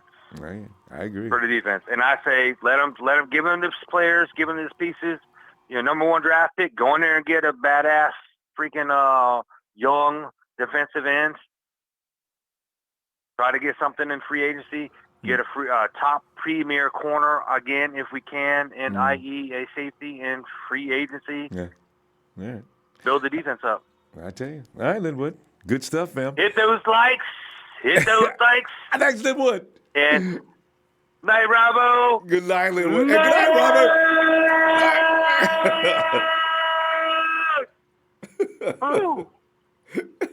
2019. You and Robert, good luck and have a good night. You got to work on mobs. All right, guys. See you tomorrow. I know, Cowboys. That's a long road. Bye, Linwood. Oh, God. Night, Sam. And there we go. Trez. Another vote, Trez. I'm telling you right now, man. The man, you can't beat him. You can't send a man into a fight butt naked and expect him to win. He's exposed. The jewels are in the way. Mark says, can we get this Tom Brady cat out of the chat? Tom Brady, dude, I see him. Boy. See, what we've done, Mark, is we've allowed freedom of speech. Now, if he gets out of line, there are parameters he can't cross, but work his ass. Hey, James. boy, James, come on in, fam. What's up, Ronbo?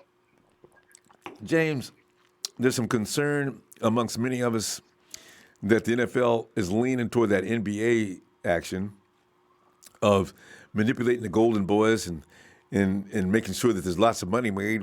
If the Chiefs are struggling, though, so that may kill a theory about wanting to see the Chiefs versus the Rams in the Super Bowl because of that 100 points and ain't nobody playing defense. So maybe I could be wrong. I'm hoping that's true. Then I can have faith in the NFL, because I'm worried, man. What was that? That was the most blatant no call I've ever seen. Twice, James. I've never, in all my years of watching football, that was one of the worst calls. I mean, it was a blatant pass interference. The cornerback, Roby Coleman, or the nickel corner, whoever he is, he never even got his head turned around. He ran right into the receiver. he pretty much took the receiver out of the play before the receiver even had a chance to go Knocked for the him ball. all the way out of bounds. And they didn't call it. That right there, that one, and I don't know. Holden Thomas. The ball ain't even been thrown yet. Way 5 yards beyond the ball. Man. I don't know if some people were actually looking at some of the offensive line calls for the Rams. I mean, they were holding so badly, and it was blatant. They wouldn't call it. They would not call it. I'm talking about, I watched that guard, Haverstraw, basically take one of the Saints' D tackles and pretty much just had his hands up under his pads, holding him by the pads. That's blatant holding. It doesn't get any more observative than that.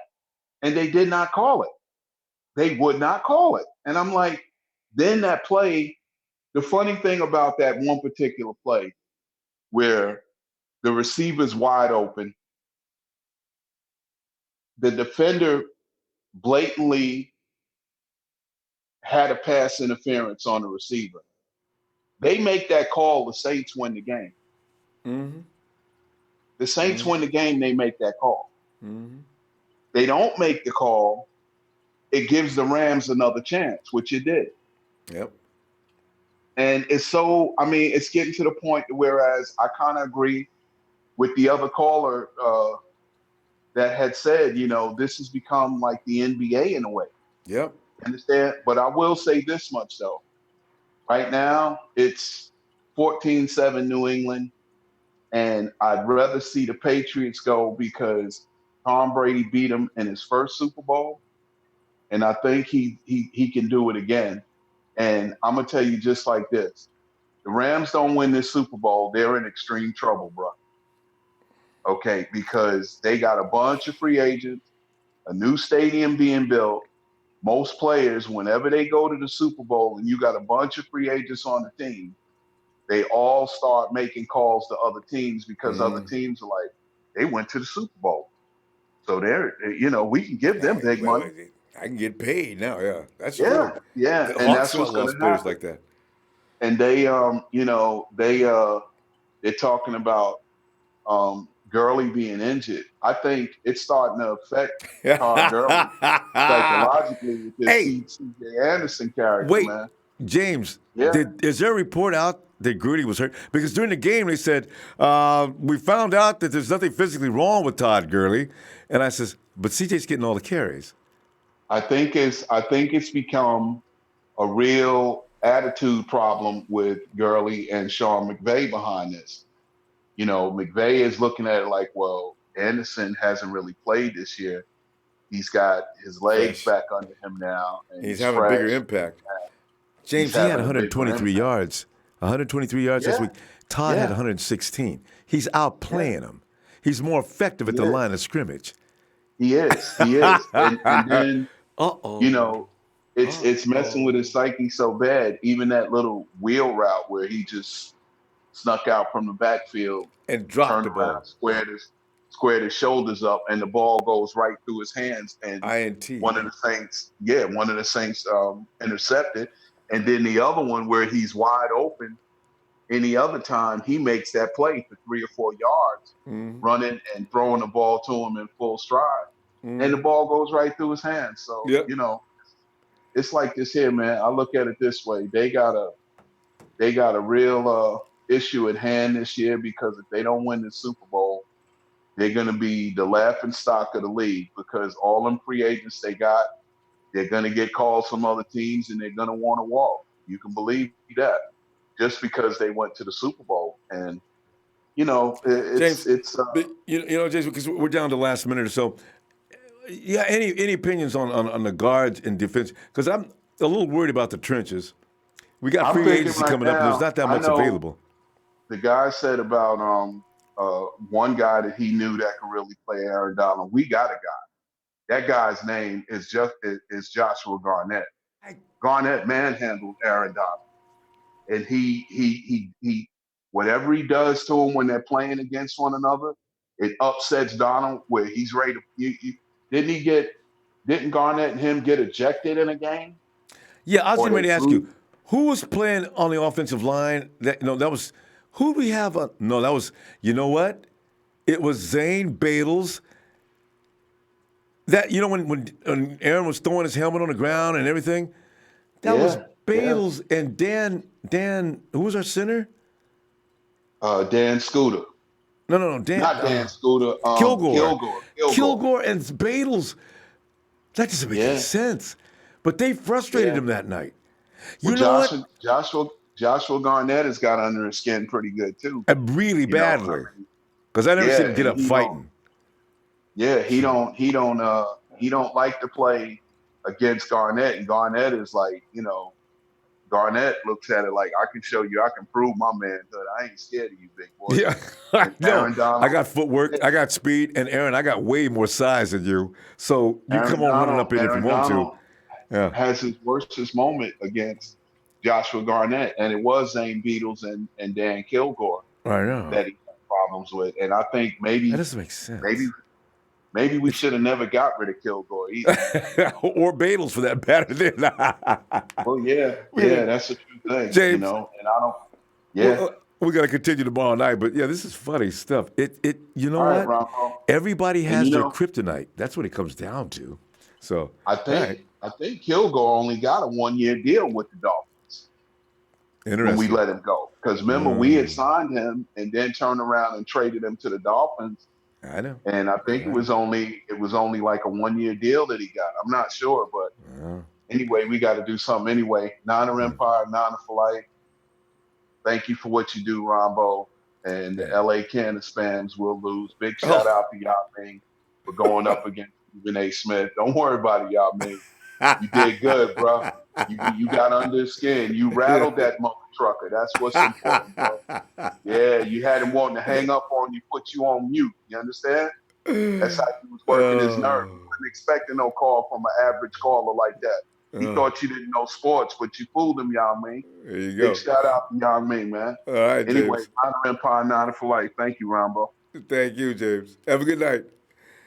And we jump over here. Let's check out Lee. Hey, Lee. Yo, what up, Ronbo? Hey, Lee, man. It's just another nasty night. It's uncalled for. But anyway, Lee, I don't know. Hopefully it'll fix itself. I don't want to lose faith in the NFL like I did the NBA. So hopefully this will get better. And in fact, I was looking for the Chiefs to start winning. If they did, then the fix is on. But Tom Brady and Belichick have turned that fire off. Kinda. 10-19. Yeah, I was like you. Third quarter. Okay. I wanted the Chiefs and the Saints to win, so we didn't have to see the Patriots get their 6 before us, and we didn't have to see the Rams win. Right, Ronbo? It's real scary. Yeah. Yeah, it was funny because someone in the chat, I think it was Dolan, I go, I want the Chiefs to win, and he said, nah, the Rams are going to win because of the NFL wants them to be in the Super Bowl because it opens up the LA market and they'll make so much more money, Ronbo. I know. Everyone knows LA as the Lakers team. So that's funny. God. And just how it happened there with their bleeding ass call, there should have been, there should have been the Saints game. They got to build up that market. They got to do it. It's just like last year, Lee, with the phantom PI call on Trent Taylor. You see, that's the funny thing about it. They'll make that call, but they're standing right on top of the play this day, and they can't make the call. What does that tell you? Yeah, it wasn't. Whoa. It wasn't one guy. Like, there were 3 guys that seen it, and none of them said nothing. They just pretended like they didn't see the play. That was the funny thing. But I'm saying that, I've seen the Patriots are playing well, but the Chiefs decided to come back, so hopefully they can upset them. I think it'll make a lot of 49ers mad if Trent Brown picks up the Super Bowl. I forgot about that possibility. Trent Brown running around saying things like, put this on his Instagram. See that? I would have never got that if I'd have stayed in San Francisco. Thank you, 49ers. And him and Eli Harold doing a video together. Eli, maybe next year it's be Patriots against Detroit, huh? But yeah, I'm kind of grateful I left San Francisco too. So, life after the 49ers? Doing fine. Oh, we'd have to find them, Lee. Find them and kill them.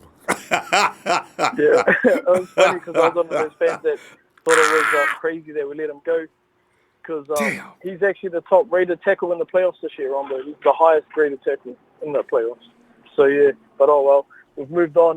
But I'm saying that the free agency, I think we should go with trade Flowers if we can out of the Patriots. I think we got to throw the money at him and get that pass rusher. We need two, I reckon, Ronbo, not just one. The free agency, so go after him and then go after a cheap option, like whether it's go after Trey Flowers and then go after Brandon Graham because he won't cost as much. He's older, and his last contract wasn't that much if you look at the money. Or we go after what's his name out of the Rams? They got the game-winning sack today. Fowler. Vontae Fowler. Yeah, because he's sort of a second tier, but as you've seen today, he can make the big plays. Well, yeah, he's only in his third season. He came off that injury, so he may have more upside than that, actually. I don't know. Yeah, he's just a bit younger than Graham, and I've seen that the Niners actually went after him, but then they decided not to, because if we got him this year, we'd only get him, we'd have to go up draft picks, or we'd have to get him on a one-year deal, and then he'd hit free agency. So they said that they might wait till free agency and then look at him.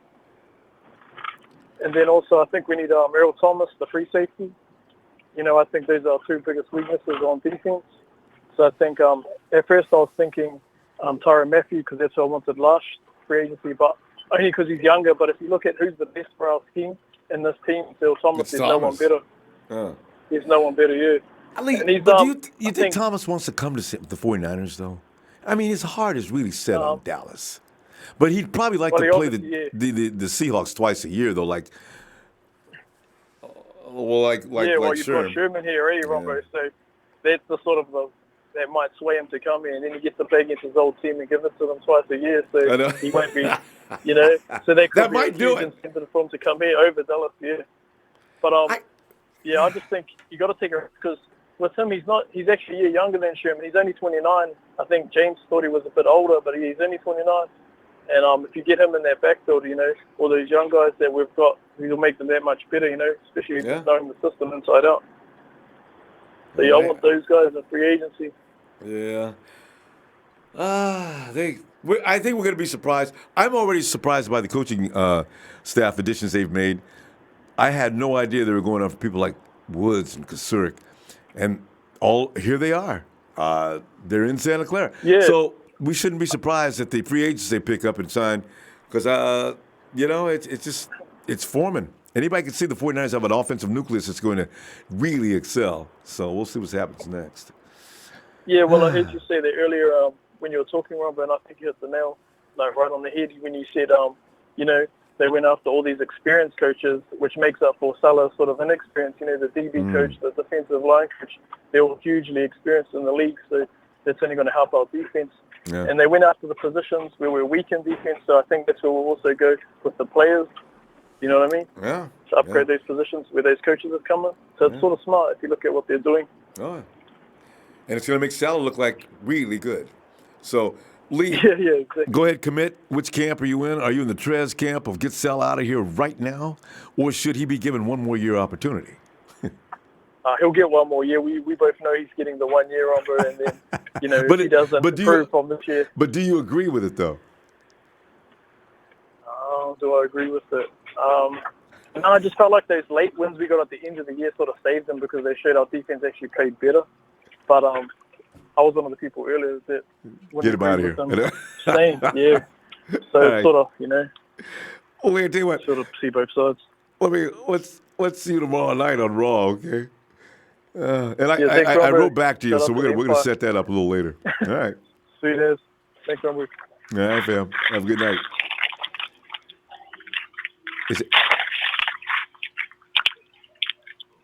Sean, are you having something to eat?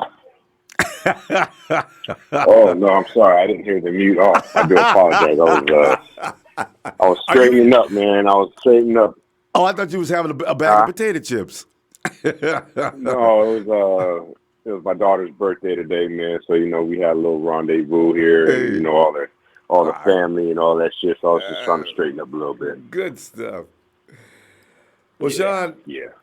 It was a lot of us we're trying to avoid talking about the Rams going to the Super Bowl, but it's kind of hard. So you know, any input out that, but we're trying to we're looking at the trenches, the offensive line. Now that we've seen the Rams overwhelm what was really a good offensive line, the defense, are we limited to only to Ziggy Ansah because Kasurik is our coach?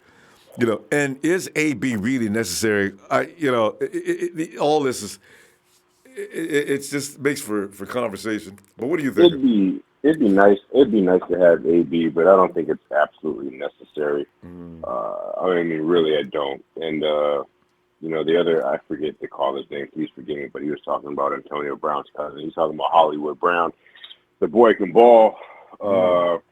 Man, y'all got to get up off this shit about being happy with Joe Woods, man. Joe Woods is garbage, y'all. He's fucking garbage, man. I'm telling you. Yeah, man. Look, my cousin, man, he live in Denver.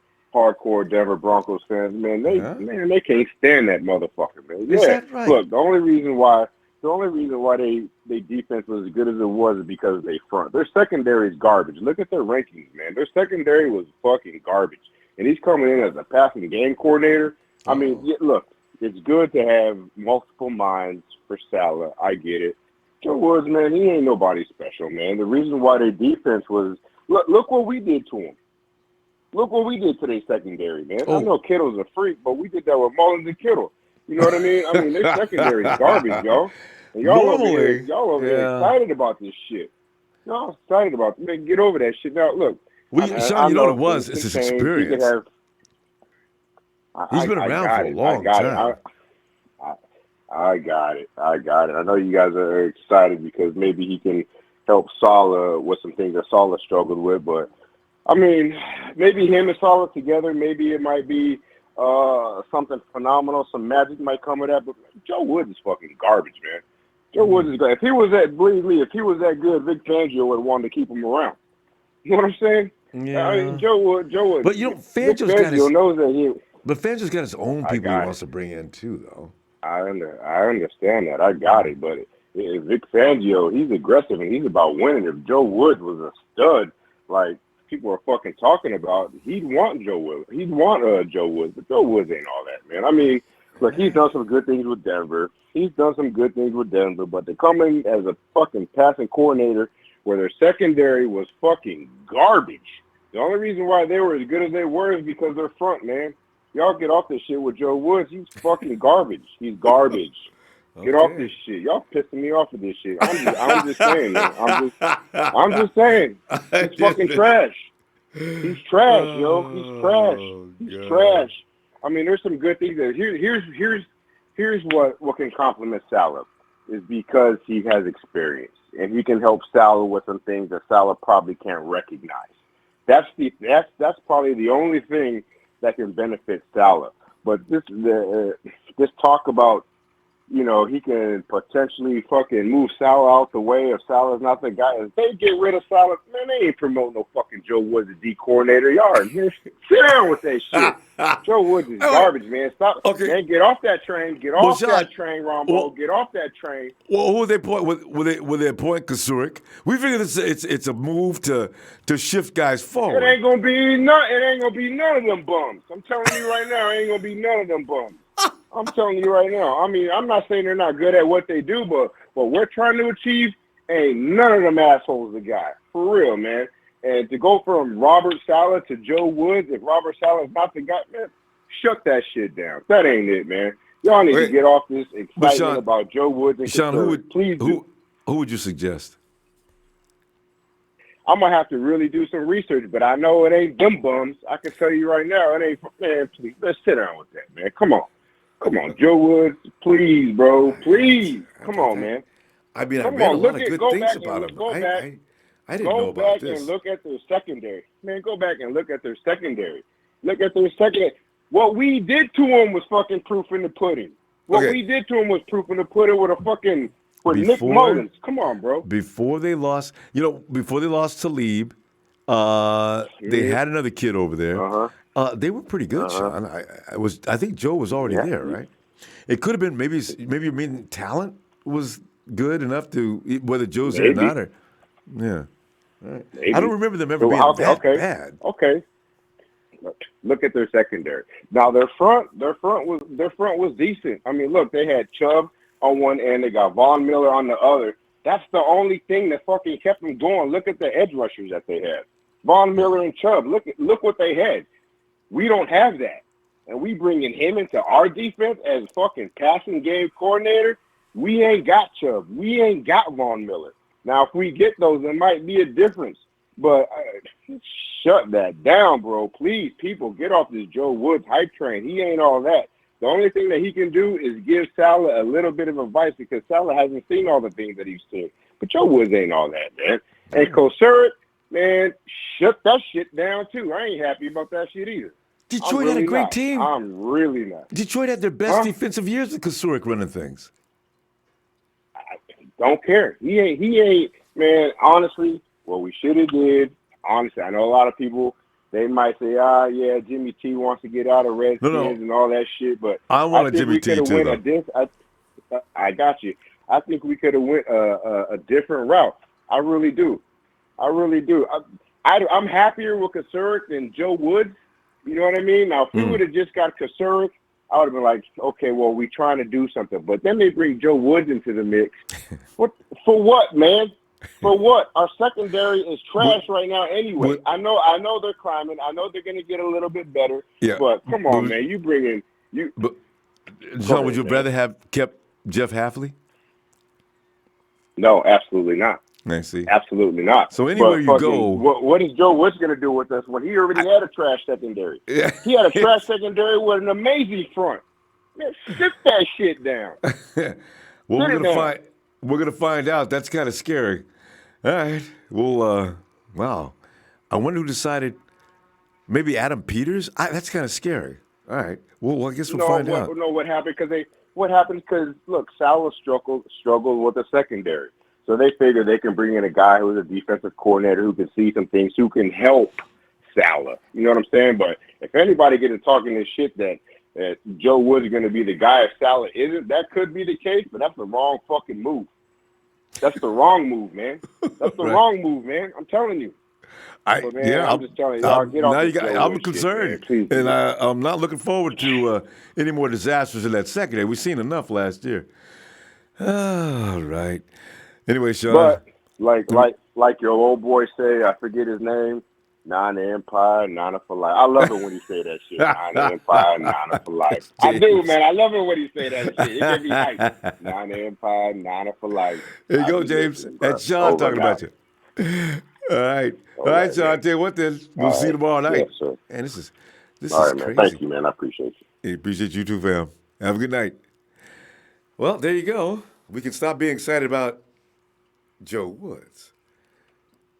I guess. It's kind of scary. Oh, no. Here comes Jock. And Jock's going to make me believe that the Rams are the better team, that we should stop complaining about the refs. Jock! What's up, Ronbo? Jock, how much money did you win, man? Hey, 50, boy, 50. You were sweating there for a minute, though, wasn't you? Man, yes, sir. Hey, man, listen, man. I knew fourth quarter was a done deal because you know what I'm saying. I mean, in reality, Ronbo, it could have gone both ways. You know what I'm saying? To be honest, it could have gone both ways. Yeah. But you know, I think to me the Rams wanted it more. You know what I'm saying? Because due to the fact that, you know, the first game that New Orleans, you know, bid them, the Saints bid them, you know what I'm saying? So they went and check out the tape, you know what I'm saying? They see that mistake, and, you know, so that's the reason, you know what I'm saying? So right now, you know, we hope that we can't call them sorry ass Rams no more. John, they are still them sorry ass Rams. You know, I tell you what, if the refs stop helping the Rams, and it's not the first game the Rams got helped. They got helped against the Vikings this year. I've watched every game. There's been some questionable calls on the refs. I really do believe there is an all-out effort to pump up the LA market. Those calls were so bad. They were so bad, Jock. They were really – I mean, the network kept playing it over and over. Even after the game was over, they kept playing that play. I said, you know what? Everybody's seeing that play. The NFL office is going to have a lot of complaining tomorrow. That was outrageous. That was the most outrageously bad no calls I've ever seen. They did it twice. The first time when that receiver was holding Thomas, just wrestling with him, five yards beyond the line of scrimmage. Somebody measure how far away he's out there wrestling with Thomas. Ball ain't even in the air yet. He's just wrestling with Thomas. No flag. This dude, whatever his name is, he knocks. He ain't seen the ball. He don't know where the ball is. He goes over there and knocks the receiver out. I said, you know, that is strange. So, you know. Yeah, Rams got away. I did in reality. I did see, you know what I'm saying, that there's a couple calls that should have been called. They were not called, you know. But now right now it's a different thing, you know. Right now they going to the Super Bowl. So right now, you know, I turn my head, you know what I'm saying? I ain't for them no more. Yeah. you took that Ram cap off good. Oh my God. Yeah, I am for them because, you know, right now if I know if New England beat KC tonight, you know, it's gonna be I don't know, to me, the worst Super Bowl because New England's gonna whoop that ass so damn bad that, you know what I'm saying? And here's the worst thing about that. Now the Patriots get that 6th ring because they go beat the Rams to death. They go beat the Rams to death. And Kansas City is over there stumbling around. They got 7 points. The highest production offense in the league. And Belichick done shut that shit down. Boy, I would have never guessed. You know, and then earlier, you know, I was just talking to somebody. You know, it doesn't matter. You know, they were talking about that it's gonna be the coldest weather. You know, and I'm like, y'all must not forget. You know, where New England come from. You know, right? I kept saying cold. that too. What are you talking about? That's gonna help the Chiefs. That's not gonna help the Chiefs out. But New England is a lot colder than Kansas City. The Patriots probably run around out there with short sleeves on. Yeah, you know, so it's like, you know, come on. You know, advantage is gonna be for New England because, you know, Brady got the experience. You know. And Belichick does got too. The experience. You know. So but, next year we'll be in, you know, we'll be in there. Yeah. I believe that. But I'm just worried. I hope the Rams and the refs and Goodell and everybody, can you guys leave the games alone now? Let the refs do the job. You know, let's just play this straight up. Because if you guys keep doing this, everybody's going to realize what's going on. You know, I hope that Shanahan and Lynch go in the free agency. You know what I'm saying? And they do what they got to do. You know what I'm saying? Yeah. And for them, you know, stop being cheap.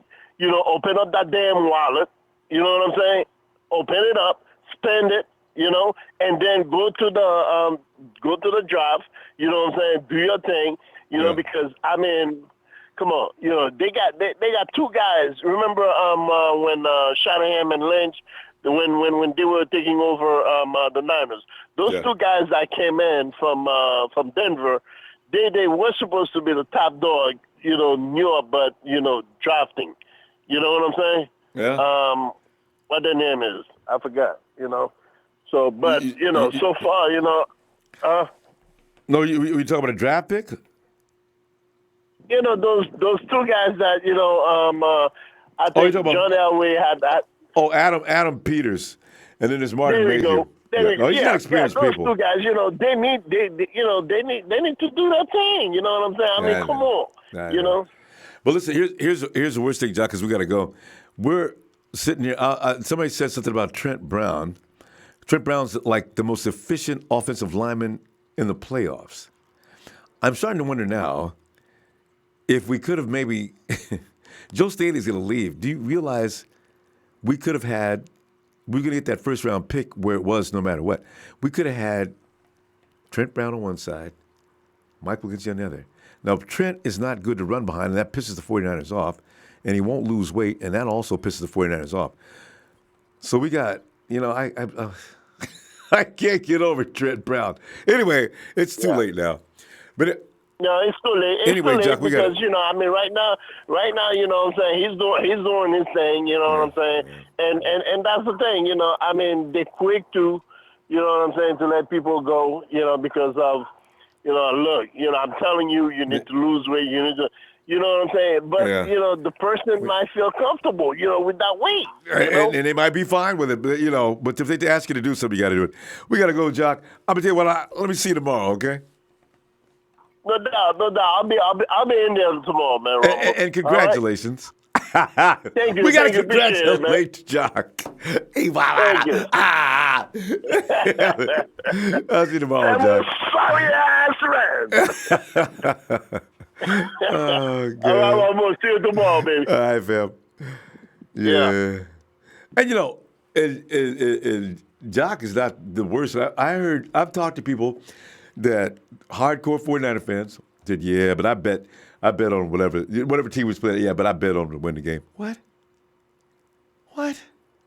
Well, I just want to win the money. If I'd have lost somebody, no, you wouldn't have. Yeah, you would have lost somebody. Don't give me this. If I would have lost somebody, I'd have been fine. Oh, man. Hey, Nighthawk. Nighthawk. What's up? Nighthawk, it's just not a good. Oh, Nighthawk, I'm sitting there thinking about what we gonna do about free agency and trying not to think about the Rams on the way to Super Bowl. Nighthawk, they got in there through hook and crook. You know what, man? Fuck the Rams. I know it. Yeah, I agree. Man, they got lucky. The referees helped the game. Yeah, the still referees going. helped them out. Yeah, it doesn't make any difference. So they're still going, Nighthawk. Still going. You know what? I have to go with New England because I hate the Rams. Well, New England's having a little. I understand that the Chiefs are driving. It's 17-13. You got 15 minutes left in the fourth quarter. That game may not be over. I'm saying whoever. I said if it's KC, New England, I don't care who the fuck is it. Because I hope it is. I hope it is KC, actually. You know what? Because KC is the team we can afford to have them win. And at the same time, watch the Rams get that ass whooped. This is all ass. I just want to see the Rams get the ass kicked by any. I don't care. It doesn't matter who's kicking it. I know. But, but this is a bad thing about it. To watch Tom Brady get a 6th ring is very scary. That is really, I don't know how to feel about that. I may have to do like Tony. I can't watch the Super Bowl. I can't take no affiliation. I ain't for Tom winning no 6th ring, and I'll be damned if I want to see the Rams win. This is really a tough thing for us. Come on, Chiefs! Oh, my God. I just realized how bad this is. Oh. I might not watch the game. Yeah, I might not watch the game. Damn. Oh, come on, Chiefs. They got to win that game, Nighthawk. Otherwise, there ain't no point in us watching this game.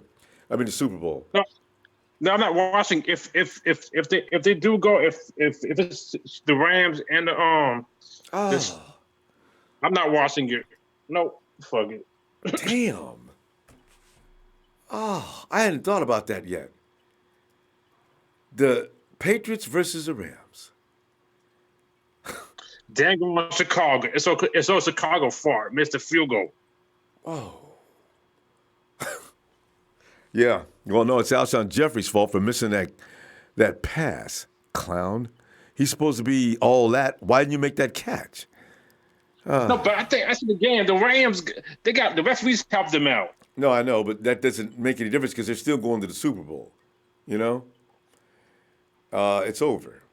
They're in. No matter how much everybody complains, they still get to go to the Super Bowl, representing the NFC. Like they got it right. Fuck them. That's a situation. Yeah, fuck them. I know. Yeah. Oh, God. Whatever. We got them next year. They're not going back. Yeah. No, you know what? And they're not going back anyway. Teams often, they go to the Super Bowl. There's only a few that come out of the Super Bowl and do well the following year. The Rams probably, the Eagles, look at the Eagles. The Eagles was just juggernauts last year. And this year, the Eagles, well, they had some problems. The Rams, man, that's fine. Let them go ahead. Let them win the Super Bowl, That'll be fine. It doesn't help. When's the last time they repeated other than the Patriots? Nobody else does it but them. And that's because of Belichick. Yeah. But Nighthawk, we got problems of our own. Now, we might need an offensive lineman. I don't know where we're going to get him from because Mike Person has got a one-year contract. He may be leaving. The 49ers are probably not all that excited about my guy. I make him my guy now. I call Joshua Garnett my guy. Yeah, but in the draft, I want Josh Allen. Everybody wants Josh Allen. Josh Allen's pretty much the favorite now because Nick Bosa's probably not going to be available. Although they say the Arizona Cardinals are probably not interested in Nick Bosa. They got other needs. And their pass rush is fine. It ain't about the pass rush with them. They need some offensive weapons to be true. But the reason why I like Josh Allen because I saw his replay on NFL. He's on YouTube. He can hit. Tell you, he can play. There's no doubt about that.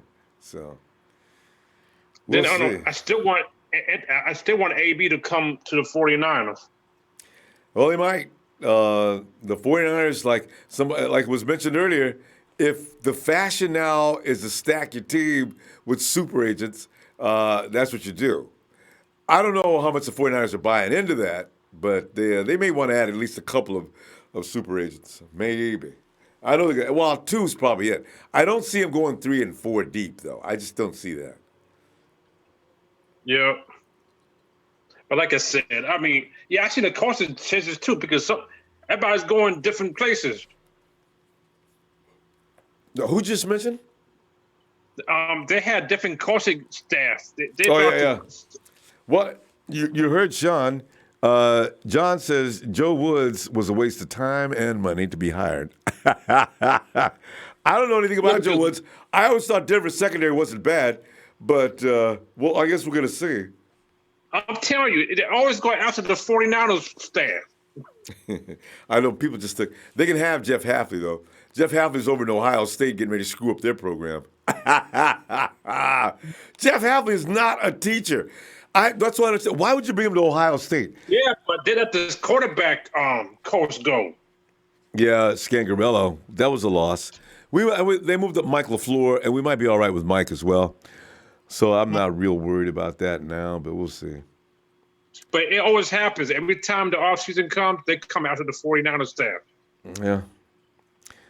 Anyway, tell you what, let's go ahead and see you tomorrow night and see what happens overnight. All right? Okay, hit that like. Yeah. Thanks, Nighthawk.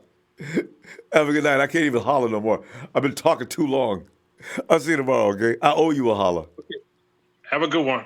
You too. Nighthawk is out. Yeah. What's this Chris Schultz is saying the Rams are already talking about AB?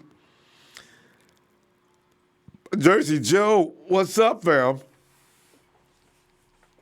Hey, Rainbow. How you doing, bud? Jersey, man, no good, man. I thought the Saints had that game. I can't believe they found a way to lose that game. I can't believe the refs made sure that they did. Now, it actually puts a lot of shit in my head as far as, I listened to the halftime show right now with the Patriots. They're really making a big deal of this. I missed it. I saw the replay and I was like, what the hell? But were they talking about the halftime of the Patriots game? Yeah, they were talking. No, they were talking about the Saints game. Yeah, the misplay. They flat out said the wrong team is going to the Super Bowl. Right. Wow, it is true. That is so true. Can I get a short installment too? Let me do that real quick. And now, it's a Sunday huddle version of Let Me Holler at You. Rudy, I hope you haven't called in yet, man. Oh, he's been here talking. Has he? Yeah, he's been on the chat. Honestly, I mean, I wasn't. He said he was gonna call in, but with that tainted win, bro, I would not want. I would be hiding my face, bro. There has been. You know how mad we got when the Seahawks did it to us. That was a tainted win. You don't want to show your face if you win by cheating and shit. That's bullshit. Especially if the refs helped you to that degree, that much. Wow. I don't know. I was happy for Wifey because I haven't seen her cry like that before. She's happy that they're going. But wait a minute, is Wifey a Rams fan? Yeah, she's a diehard Rams fan. So I was happy for her. All of us have these problems. If we're not married to Rams, Cowboys, or Raiders, it's just amazing. I'd be divorced if I was a Cowboy.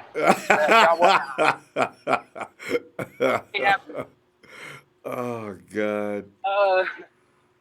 Well, they had that was that problem.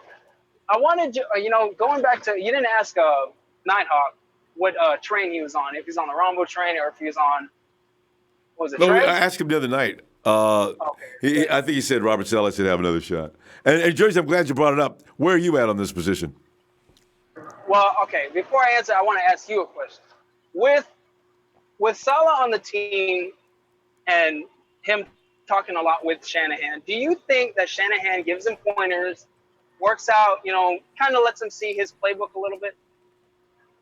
Wait a minute. You say who? Saleh or Shanahan. Do you think Shanahan lets Saleh see his book, like his playbook? He kind of helps him and works with him? He should. He's the head coach. He better. Do you think?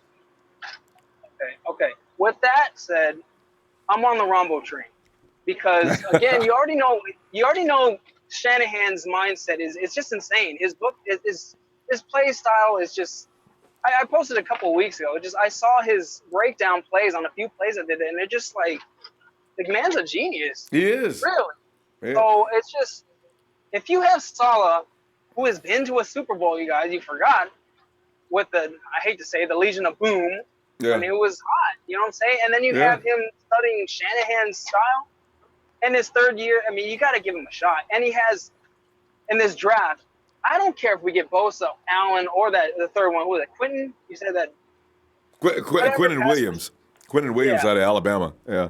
I would like Josh Allen, but I've seen the highlights. It seems that Bosa has a little bit more of a dog in him. And Bosa's got more technique, too. Yeah. But so I really don't care which one we get. So with that, I mean, you're just giving him more of those weapons. So you got to give Saleh one more shot. One more. You have to. Yeah, I think so. Nobody should be fired after having – and the personnel he had last year. And Jeff Hafley is your secondary coach. What are you supposed to do that?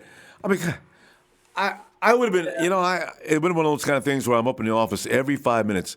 Listen, what you saw in that game today, I had nothing to do with that. And I know this is a coward way out, but I got to tell you the truth. I don't know what to do with Jeff. I've made suggestions. I've told him that that's improper technique. This man's out of place. This man's out of place. I don't think he understands. So how's he going to teach anybody? I bet you, I'm making that up as a joke, but I'll bet you that's partially true. Hafley's not a student of that particular defense. He stayed. That's Chip Kelly's guy. God. Chip. Oh, gosh. And honestly, and other people that are actually wanting the Patriots to win, I can't stand the Rams, but there's no way I'm going to want Brady to get not even 6 the ring. rings. It's not just it is the ring. I mean, I hate to say, I will never say that he's the GOAT. I can't. I won't either. It just can't. And Jersey, here's the thing. He will never be, he's already lost too many Super Bowls, all right? And he's thrown more INTs. If you're going to look at purity of which quarterback is the most efficient and does the best work, it's not Tom. Tom's good. Yeah, he's good. He's a generation good. But he ain't the best of all time. That still belongs to Joe. Patriot fans. I get into an argument every time I see them. God, Jesus, I can't stand Patriot fans. Oh, I've argued for days with the same guy. We go to bed, wake up, and start arguing again. But you Okay. know, the main thing out of all that is that sixth championship. Regardless if it's Brady or not, it's the Patriots. I don't know. It's now there's 3 teams with 5 rings. It's bad enough one of them is the worst team on planet Earth. Cowboys. I hate the Cowboys. I swear I'll pee on them. Okay, they're my Raiders to you. Jersey, Yeah. I feel your pain then. Jersey, we got to stop. I mean, I'm going to look for you tomorrow night, and I can't wait to see what develops on this whole situation today. Maybe they'll make them play that game over again. That'd be hilarious. All right, go Niners! Yes! Night, Jersey. All right, have a good night, bud. You too. Man, I can't even scream anymore, man. God dang. I mean, I was so pissed. I couldn't stop yelling. I was yelling the whole time. When you got your headphones on, you can't hear yourself yell. I must have been really loud. I'm sorry if I was. I think I was. All right. Deshaun. Oh, I'm sorry. John Milliner. John, he says, don't worry about going to win the Super Bowl. The 49ers will be the first to three-peat. Go Niners. John, I bet you. And we're going to put all this behind us and not even think about it. We can recall it later, and we can say, see, this is justice. And thanks for the contribution, John. Appreciate that. And there's Kenny on the phone. Hey, Kenny. What's up, Ronbo? Kenny, you know it's misery and pain and suffering. And I thought we were done with this after our season ended. And all of a sudden, here we are. Gosh. You know what? My excitement for this league is gone. My spunk for the team. I mean, you ever have one of those friends that watches wrestling every time it's on, and they go to all these wrestling events, and when you tell them it's fake, they try and convince you otherwise? Kenny, you're talking about me. Well, you know what? The fucking NFL is rigged and it's fake, I know. man. And you know what? Today proved it, man. I was one of those guys who was giving it a chance because I mean I've seen things here and there. But today was just blatantly obvious, man. And when they said that the wrong team went to the Super Bowl, they were absolutely right. You know why? Because and you know what? I hate to agree with this guy, but Lee was right. The stuff, money, man. It's all about the money in LA. They want that team to win the Super Bowl in LA so they can get revenue for that team, man. That's the biggest market in the nation, man. I just didn't know because the East Coast is divided up between the Eagles and everything. I mean, the Jets, the Giants. But California and L.A., they're divided up between the Chargers and Rams now. But I don't know. They're not pushing the Chargers like that. They're not giving them any breaks. It's crazy. Yeah. Hey, remember, I'm just saying, though, you know, Vince McMahon, he's making another league. The NFL better watch out, man, because remember when boxing back in the 80s and early 90s, boxing was the biggest thing that was on pay-per-view and all that stuff? And well, MMA. UFC came along and overshadowed them and took over the game. You know what? If Jim McMahon XFL thing, if it kicks off and they play games where there's not a bunch of penalties and they're actually letting them play it and the refs are not getting involved and there's no bullshit with it, guess who's going to be watching XFL more than NFL? Yeah, a lot of people, you know. Mm-hmm. And the NFL is ruining it, man. If the Patriots and the Rams are going to be in the Super Bowl, I'm going to just call it the Cheaters Bowl because both of them fuckers cheated. So the Patriots might not have cheated this time, but they have in the past. Yeah. But man, like somebody in the chat room, somebody in the chat I was looking at earlier, they put on that board. It doesn't matter who we get in free agency or in the draft because if they don't want us to win, they're not going to win. I know, right? You know, I forgot who said it, but whoever said that, props to you, man. It's perfect saying for right now, man. It's hard to get excited, man. This whole day, that game earlier just destroyed my whole excitement for this year. Like what we're going to do in free agency, the combine, all that good stuff, because it really doesn't matter. It's just so disturbing. They proved it. And I'm sorry to be all down and out, but, man, do me a favor. It's easy to feel that way. Yeah, no, it's just Tony's already you know, the one you like his comments, the kid. Tony's already boycotting the Super Bowl. I'm not watching. I refuse to watch it this year, man. Dang. Hey, but you know what? Do me a favor, Ronbo. Do not let Rudy come on the show and run his mouth, because there's nothing he can do to try and persuade us that wrestling's real. So, you know what? Rudy is smart enough to keep his head low. He knows damn well that was not right. I mean, you know what? Had we won a game like that, I'd feel a little weird. I said, did we really win that game? That's God. I think we screwed up. I really would have. But we never get that opportunity. When's the last time we got a break and it went our way? It's usually, you look at the Super Bowl, you look at the NFC Championship game with the goddamn Hawks. We rarely, I've never seen one. Yeah.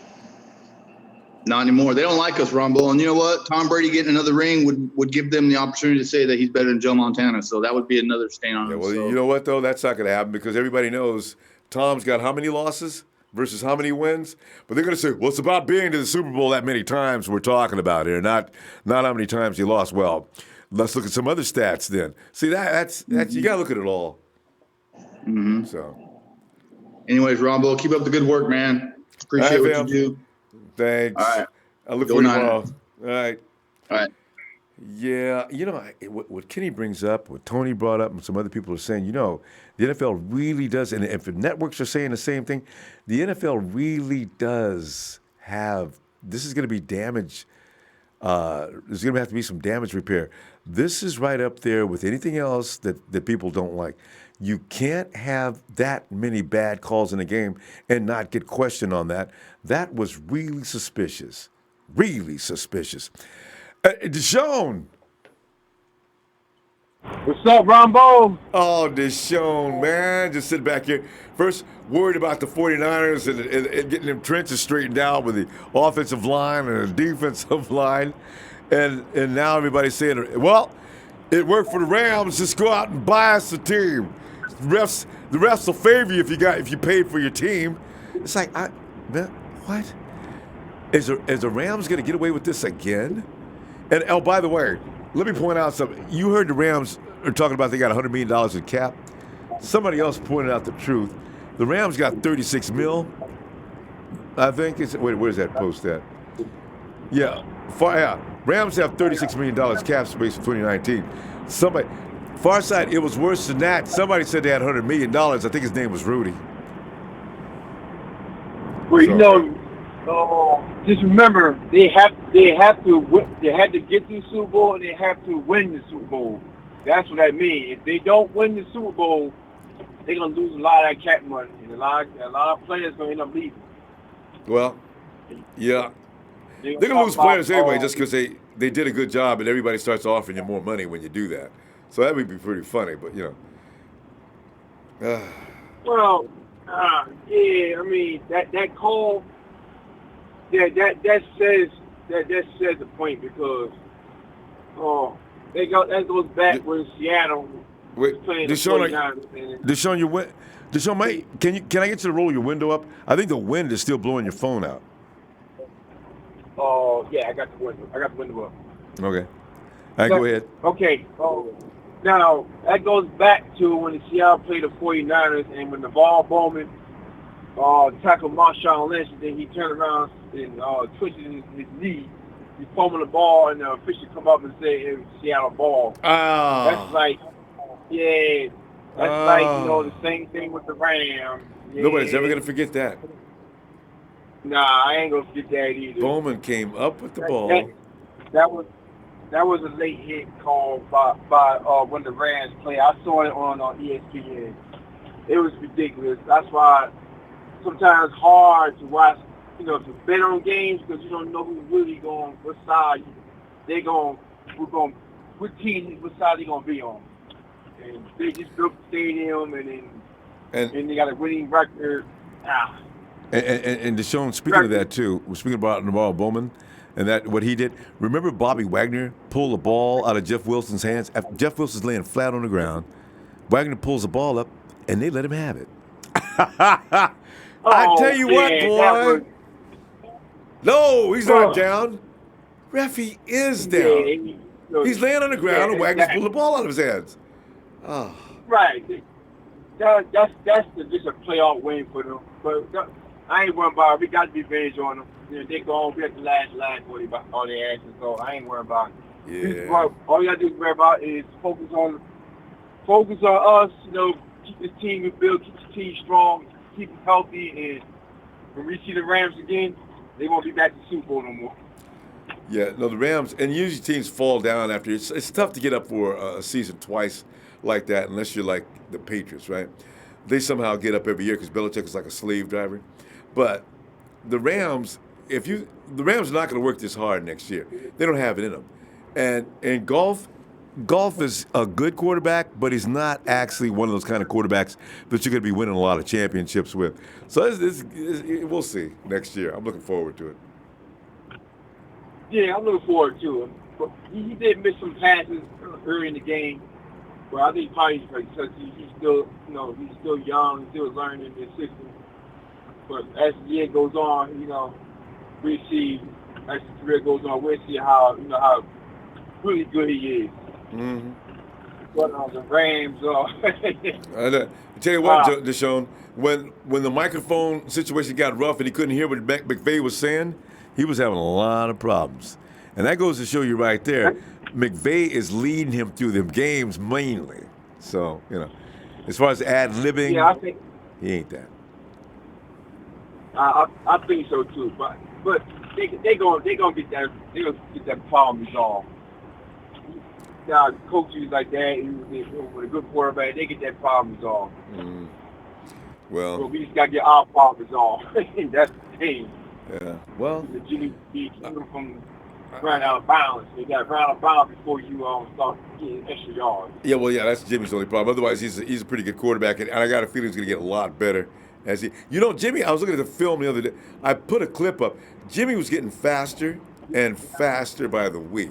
He started off the first 2 weeks was terrible, but as long as he stayed with it, he was starting to get Kyle's offense. You could tell in that Chiefs game.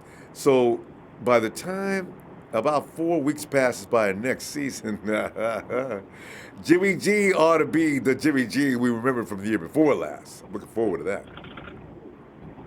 That's right. All you got to do is get Antonio Brown. Let's get Antonio Brown. You're going straight to Super Bowl. Well, even if we don't get Antonio Brown, I think we'll be fine. Because like I say, Kyle Shanahan, guy's going to be wide open. I was laughing the other day when I put that clip up. I was watching how the 49ers are always wide open. It's all about the scheme and web you weave. Kyle Shanahan has broken it down. A before B, C before D. I mean, it's almost algebraic what he's doing. It's a good player is going to make it even better, but still, we'll get those guys open. There's no problem. Oh yes, no problem. And they gonna fall in place with them because they learn. They're young. They learn. They just come in. They're gonna learn to come together. I think they're gonna get real. It's gonna be real interesting. To see them all out there on the field healthy. So they're going to be all right. All right. Leave it. All right, fam. Tell you what, hey, Deshaun, see you tomorrow night if you get some time, man. It'll be Monday Night Raw time, all right? Okay, Ronbo. You have a good one. You too, fam. All right. All right. And with about 8 minutes to go, I think I saw the score was 17-14. Please, Chiefs. Andy Reid, please, Andy. You can do it, man. You got 7:55 left. I can't wait to go watch this game. My God, what a defense. Who would have expected a defensive battle? And I imagine, God, that means the Patriots are running the ball a lot. Rod, hey, Rod. No, Rod, I can't even holler right now, man. I got so mad I hollered myself out during that last game. Rod, are you watching the game? Yeah, man. I'm watching it, man. Why is there no scoring? Well, man. I mean, even for the Patriots, they're not scoring either. Just when you think you know the NFL, they always come with some new bullshit. But interesting note, man. Do you realize if these damn Patriots go to the Super Bowl, that this is the team that they will be playing against that started their dynasty, man. What, the Rams? Think about it. Tom Brady's first ring was against Kurt Warner's St. Louis Rams. Ain't that a damn shame? It ain't the supposed to be same like old sorry-ass Rams ignited the Tom Brady legacy. Yeah, Rod, I thought that the league probably was trying to push for a Brady Breeze Super Bowl. You know, the two legendary Hall of Famers getting together. I don't understand this bullshit cheating for the Rams in the closing minutes of the game. I do not get it. Man. And that was definitely done on intentionally. They could have thrown more flags to the motherfucker that game. But on the bright note, hey, it was good to see that Niner Empire get on Rudy's ass together, wasn't it? That ain't wicked. Rudy knows damn well he ain't got no reason to be proud. Ain't got no reason at all. Jesus. Yeah. That's terrible. I don't know what to think, man. That game was some straight bullshit. Straight bullshit. I've never in my life seen it. That was just like Crabtree in the end zone against the Ravens. No calls. No call, right? The man had his head. He was not playing the ball. He had no idea where that ball was. That is supposed to draw a flag. He not. Oh, my God. Oh, my God. Yeah. Oh, a prayer has been answered, Rod. That's too much time left on the clock. The Chiefs scored. It's 21-7. You're watching. What am I telling you for? It's 21-17 Chiefs. Can they please hold it? Oh, then I can have somebody to root for in the Super Bowl. Oh, Lord, please. I ain't asked for nothing in weeks. Well, I asked for something last week, but that's okay. Please let the Chiefs beat the Patriots. Okay. Right. It was like I said before, Ronbo. Even if damn Chiefs lose this game, man, look here. Damn that bullshit about the GOAT. The GOAT, that's just been made up a long time ago. We know who the GOAT is, okay? I know. Tom Brady is the sheep. He's the sheep, not the GOAT. Okay? Tom Brady has lost Super Bowl game. 3. And he's thrown picks in Super Bowl. Constantly. He throwed one today, didn't he? Yeah. See, Rod. Yeah. See the thing. Two of them. See, the thing is, Rod, he's thrown 2. See, Rod, here's the thing, you get in an argument with people who are pro-Brady. See, they will hit you with Tom has been to more Super Bowls than Joe. You see, 49er fan, what you don't understand is you need to go to the Super Bowl to win Super Bowls. So if Tom has went to that many Super Bowls to win them, then your argument is moot. See, then that's when I get mad and I start cursing and say, I've stopped talking to Patriot fans and Brady supporters. It's just a big stupid circle. So, Right. But if now they get 6, Charles Barkley went. Go ahead. I was going to say Charles Barkley went to a championship game, but he never won one. You're right. So the good thing about this would be, what's going to be more fulfilling? Will it be more fulfilling that the Rams didn't go, or they got all the way just to lose? See, that's what I want so bad. And Rod, Goodell wants that. He wants the Chiefs to get there. He does. And that way they have that epic contest again where nobody's going to play no defense. It's in nice weather. Both teams will be loose and they can get out there and do their thing. It will have another 56-55 win. See, Goodell likes that. And the LA market will be all inspired, come out to see your Los Angeles Rams, because they already got the Chargers are gone. And the Chargers ain't going nowhere. They're not, Phillip Rivers is too old. He ain't got but another couple more seasons to go. So the league is rallying behind young Jared Goff and young Cooper Kupp. And then you got that all-star defender, Aaron Donald. I can see what they're doing, bitches. So, And I can't even see them winning without Cooper Kupp. I don't see it. Cooper is their best receiver. I agree. He's always open somehow. He ain't got that much speed. He's amazing. There's just some gifted receivers like that. Yeah. I tell you what, man. Peters got his ass handed to him today, though. Oh yeah. All that shit he talked, he didn't do shit the day he didn't. burned. Yeah, and they should have went his way more often. If maybe I don't know, maybe Peyton was being nice. I don't know. But man, what the hell was wrong with Breeze, man? I know Breeze was not himself. Throwing the ball in the dirt. What? Yeah. Remember he had Thomas on that quick slant? Throw it in the ground. Yeah. What's it, Drew? What about the one he hung in the air to get picked? He had no business throwing that rod. That's what I couldn't understand. Yeah, what happened to Drew? Did Drew get paid? No. Nah, not Drew. He wouldn't get paid. Nah, not in the dome. He wouldn't either way.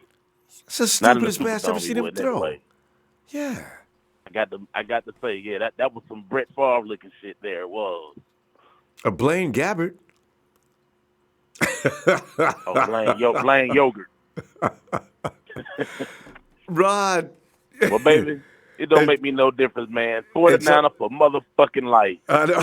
That's it. We don't give a damn about anything else. Just do not cheat our team like you did the Saints today. Rod, there's going to be riots and blood will flow in the streets of San Francisco. If they do that to us next year, there's going to be a problem. That is bullshit. Oh, yeah, it's gonna. Damn it. We riding. We gonna look, if we get the damn same type of results with the referees as we had with Harbaugh, we ride. Whoa. We hopping in the car, NWA style. That's Niners with attitude style, baby. We ride. It'll be time. Woo! Rod, I tell you what, Rod, let me see tomorrow night. Sound off for the Empire before you get up out of here, man. Sound off for the Empire. So, you know, Rod, the throat is going. I hollered. I went in the bathroom, and Kirsten hollered so loud. I left the seat. I think I strapped my throat again. I can't even. I'm gonna take some lemon juice. Rod, I owe you 2 tomorrow night. Okay, I can't even holler. Yeah, please, Rod, do me. I got you. I got you.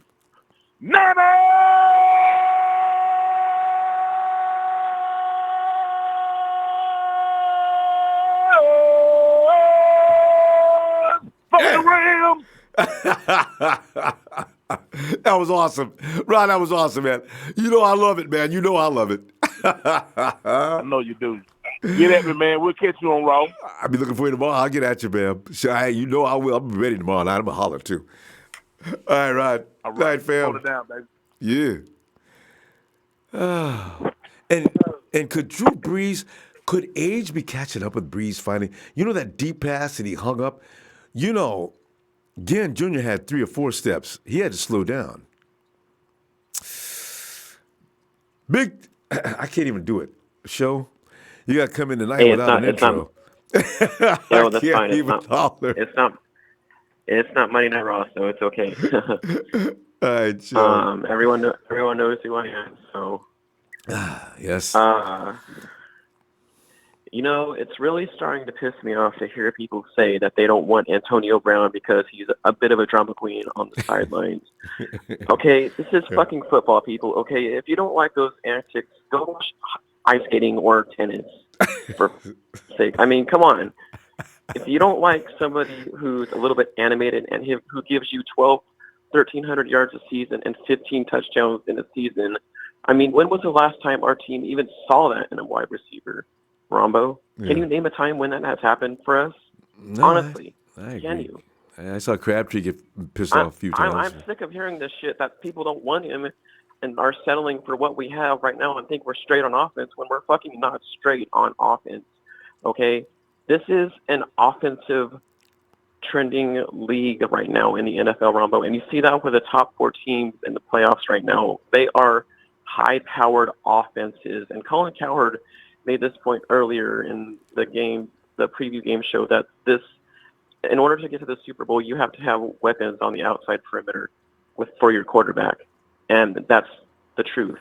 Okay? It's not trending towards defense anymore. I hate to break your guys' hearts, but this is what the league is coming to. I mean, you just saw what happened to the team that had the best pass rusher in the entire league in the first round of the playoffs. They ended up losing. They actually have one of the best defenses with the Roquan Smith, Kyle Fuller, Prince Amukamara. But their offense is... You know what I mean? So their offense is below average, mediocre. though. They didn't have a quarterback. Yeah.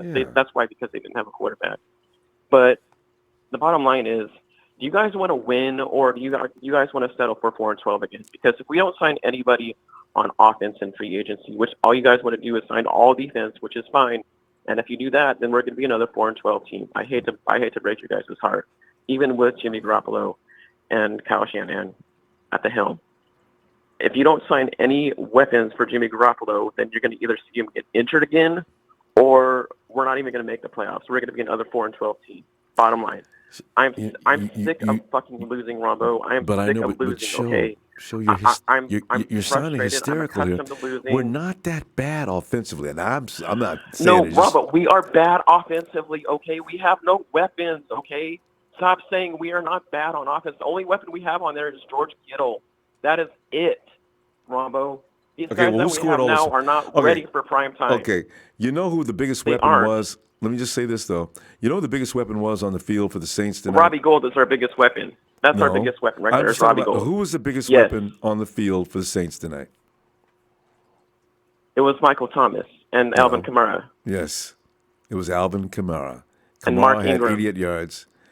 And the thing is, you know, the But 49ers are not you see why they hurting. lost? Because that's all they have on offense. They had nobody else. They had no premier weapon for them. Well, who do the Rams have? That game was rigged towards them. Okay, that's clearly obvious. You know what I mean? So the Rams have Brandon Cook, first round wide receiver. They have Todd Gurley. They have Josh Reynolds. They have Robert Woods. I mean, they have guys. Rombo.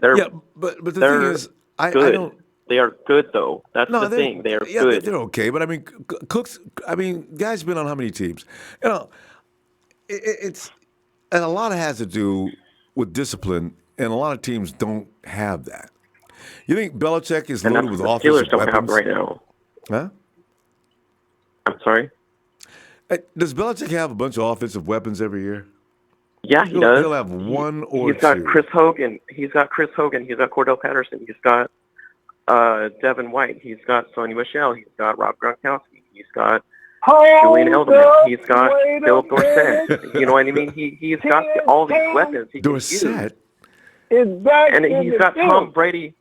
He's got Tom Brady as quarterback, Robo, who releases the ball in less than 3 seconds. And it doesn't matter how good of a pass rusher you have, he's going to release the ball. And you've heard defenses say that in the playoffs this year, that Tom Brady releases the ball really fast. They can't get to him. Yeah, but it doesn't matter who you have at pass rush. I agree with you. I'm on the train. I'm on the show train tonight. I agree with everything you said. We need weapons. You're 100% right. Trez, I'm accustomed to lose. I'm one part of that generation that is accustomed to losing. I don't know what it's like for a winning season, to have a winning season. I don't. And I'm sick of it. I'm trying to get you there, show, but Robert Sella ain't gonna goddamn get you there. You know what I mean? Wait a minute. He's talking about offense. He's talking about offense, Trez. I'm trying to get you back to form by telling we need to get rid of Robert Sella. And we need to get a good defensive coordinator in here. And I'm with you. We need to get some weapons on top of that. We need to start spending the damn money. We need to get this franchise back on track where it was. And you guys are afraid. Some of these guys, Trez, I don't mean to interrupt you, Trez, but some of these guys are afraid to give up a first-round draft pick for Antonio Brown, an all-pro wide receiver who will give you 1,300 yards and 15 touchdowns in a season. Name the last year our first-round draft pick has worked out for us, besides the Forrest Buckner. That's it. Well, when was the last time the first-round draft pick worked out for us? How about Michael Glenchie? To begin with, when he started off. This year, the 2018 doesn't count. I'm talking going back in time to 2010. The last time our first-round draft pick has worked out for us. It hasn't. Show's got a point, Rumble. He got a point. No, you got to admit. Listen, I don't think Josh Allen or Bosa or any one of these guys are going to make a huge difference on our team. We don't scare nobody offensively. We don't scare nobody offensively. We don't. Let's be real. Who are we scared? Show still owes you your Kendrick jersey anyways. So I know, you know. Kendrick ranks 97th. Kendrick ranks 97th. Kendrick Bourne ranks 97th in the league in receiving. Okay, he's only put up 470 yards because every one of our don't matter. You owe him the jersey. Make an excuse. He's the team in touch. He's garbage. Kendrick Bourne is garbage. He only caught his touchdown passes in garbage time, in the fourth quarter when it didn't really matter. Now wait a minute. Explains the one in the second game of the season. Look, I don't know why we got to exaggerate on that show. What? That's not true. That's not an exaggeration. That's it the is. Truth, Ronbo. All of his touchdown passes. There was no 49ers don't have any garbage time. So most of the games we lost this season were close games. Most of the games were. Rumbo. What? In all honesty, who do we scare on offense? In all honesty. No. Listen, my whole premise is not have AB. I'm not one of the guys who says he makes his antics on the sidelines. What I have a problem with is giving up too many assets. You got to be careful when you sign these guys. You sign away your future like that. We're not talking about the guys 26 or 27 years old. But 31 the draft means is a crapshoot, man. It's a crapshoot. I don't see any of these guys that we're talking about is going to make a huge much of a difference on our team. One thing that was brought to my attention, though, is this guy is like on the level of a Khalil Mack. It's a once-in-a-lifetime chance to and if you score and if you think about it, I don't know. We can't keep passing off on these type of opportunities. You know what I'm saying? Because No, I'm just saying. Not going to let. All right, first-round pick that Show wants to give away is a little bit much. A second-round pick. No, it's not much because it's a crapshoot. No. I wouldn't give away this year's first-round pick. Yeah. But what I would do, I would give them a first-round pick, maybe next year's, and give them something else on this year. You know what I'm saying? Like if we could work it like that, but this year we need this first-round pick to get it. Now, I just as don't I say, see how any remember, of the guys we're talking Antonio about Brown is 31. You guys cannot escape that. You got it. Antonio Brown, you got 2 more good seasons in him at most. Julio Jones is 30 years old and he put up 1,500 yards this season. Who? Julio Jones is damn near 30 years old and he still put up 1,500 yards this season. These guys can ball out still, Ronbo. They're all pros. I'm just saying you got to look at your investment. You got to get him some weapons, but go for OBJ then. If you're going to give up everything, go for OBJ. He's not going to be on the market. They're not going to let him go. No, they're not going to let him go. They're too attached to him. They're too attached. They're not going to do that. So Antonio wants to come here. Antonio wants to come here, and we have our players recruiting him, Ronbo. That they'll be fine with him in our locker room. I don't know why. The thing is, I don't know that they're not going to. I just don't agree with giving up a first-round pick. Now, the 49ers may have every intention of bringing him. In fact, they say that's where he's most likely going to end up landing. So, but see, you're missing my overall point about our first-round picks. They haven't worked out for us, man. Give up that fear. The draft is a crapshoot. What makes you think Josh Allen or Nick Bosa is going to make any shit of a difference on our team this year? What difference do you think they're going to make this year? No, but I do know you cannot continue to not play any defense. You're not going to win any games with no defense. Actually, and Tom Brady has pulled ahead against the Chiefs again. See, that's what I'm saying. You need to have somebody to stop the other team. You can't just rely on the offense. They're not going to stop Tom Brady, though. Nobody's going to stop Tom Brady. That's unrealistic. Nobody's going to stop Tom Brady. When's the last time you've seen Tom Brady get sacked? When's the last time?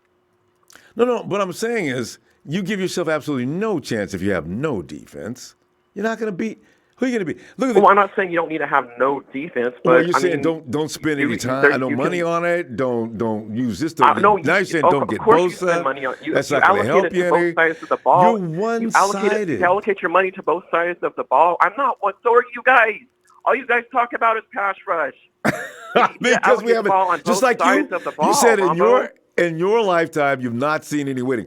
Well, I've not seen any defense in what seems like a lifetime. This is why I'm saying I'm as sick of that as you are about the offense. Not just all defense.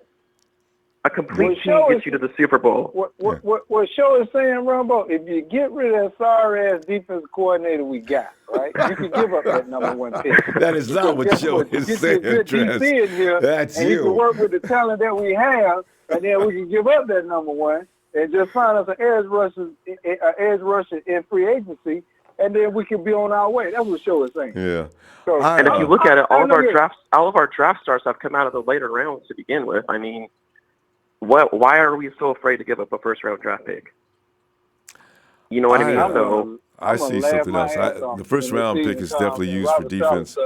I got to have a show. I'm sorry, but I still want a pass rush. Last year, everybody talked me out of a pass rush and go get an edge. I mean, get a cornerback.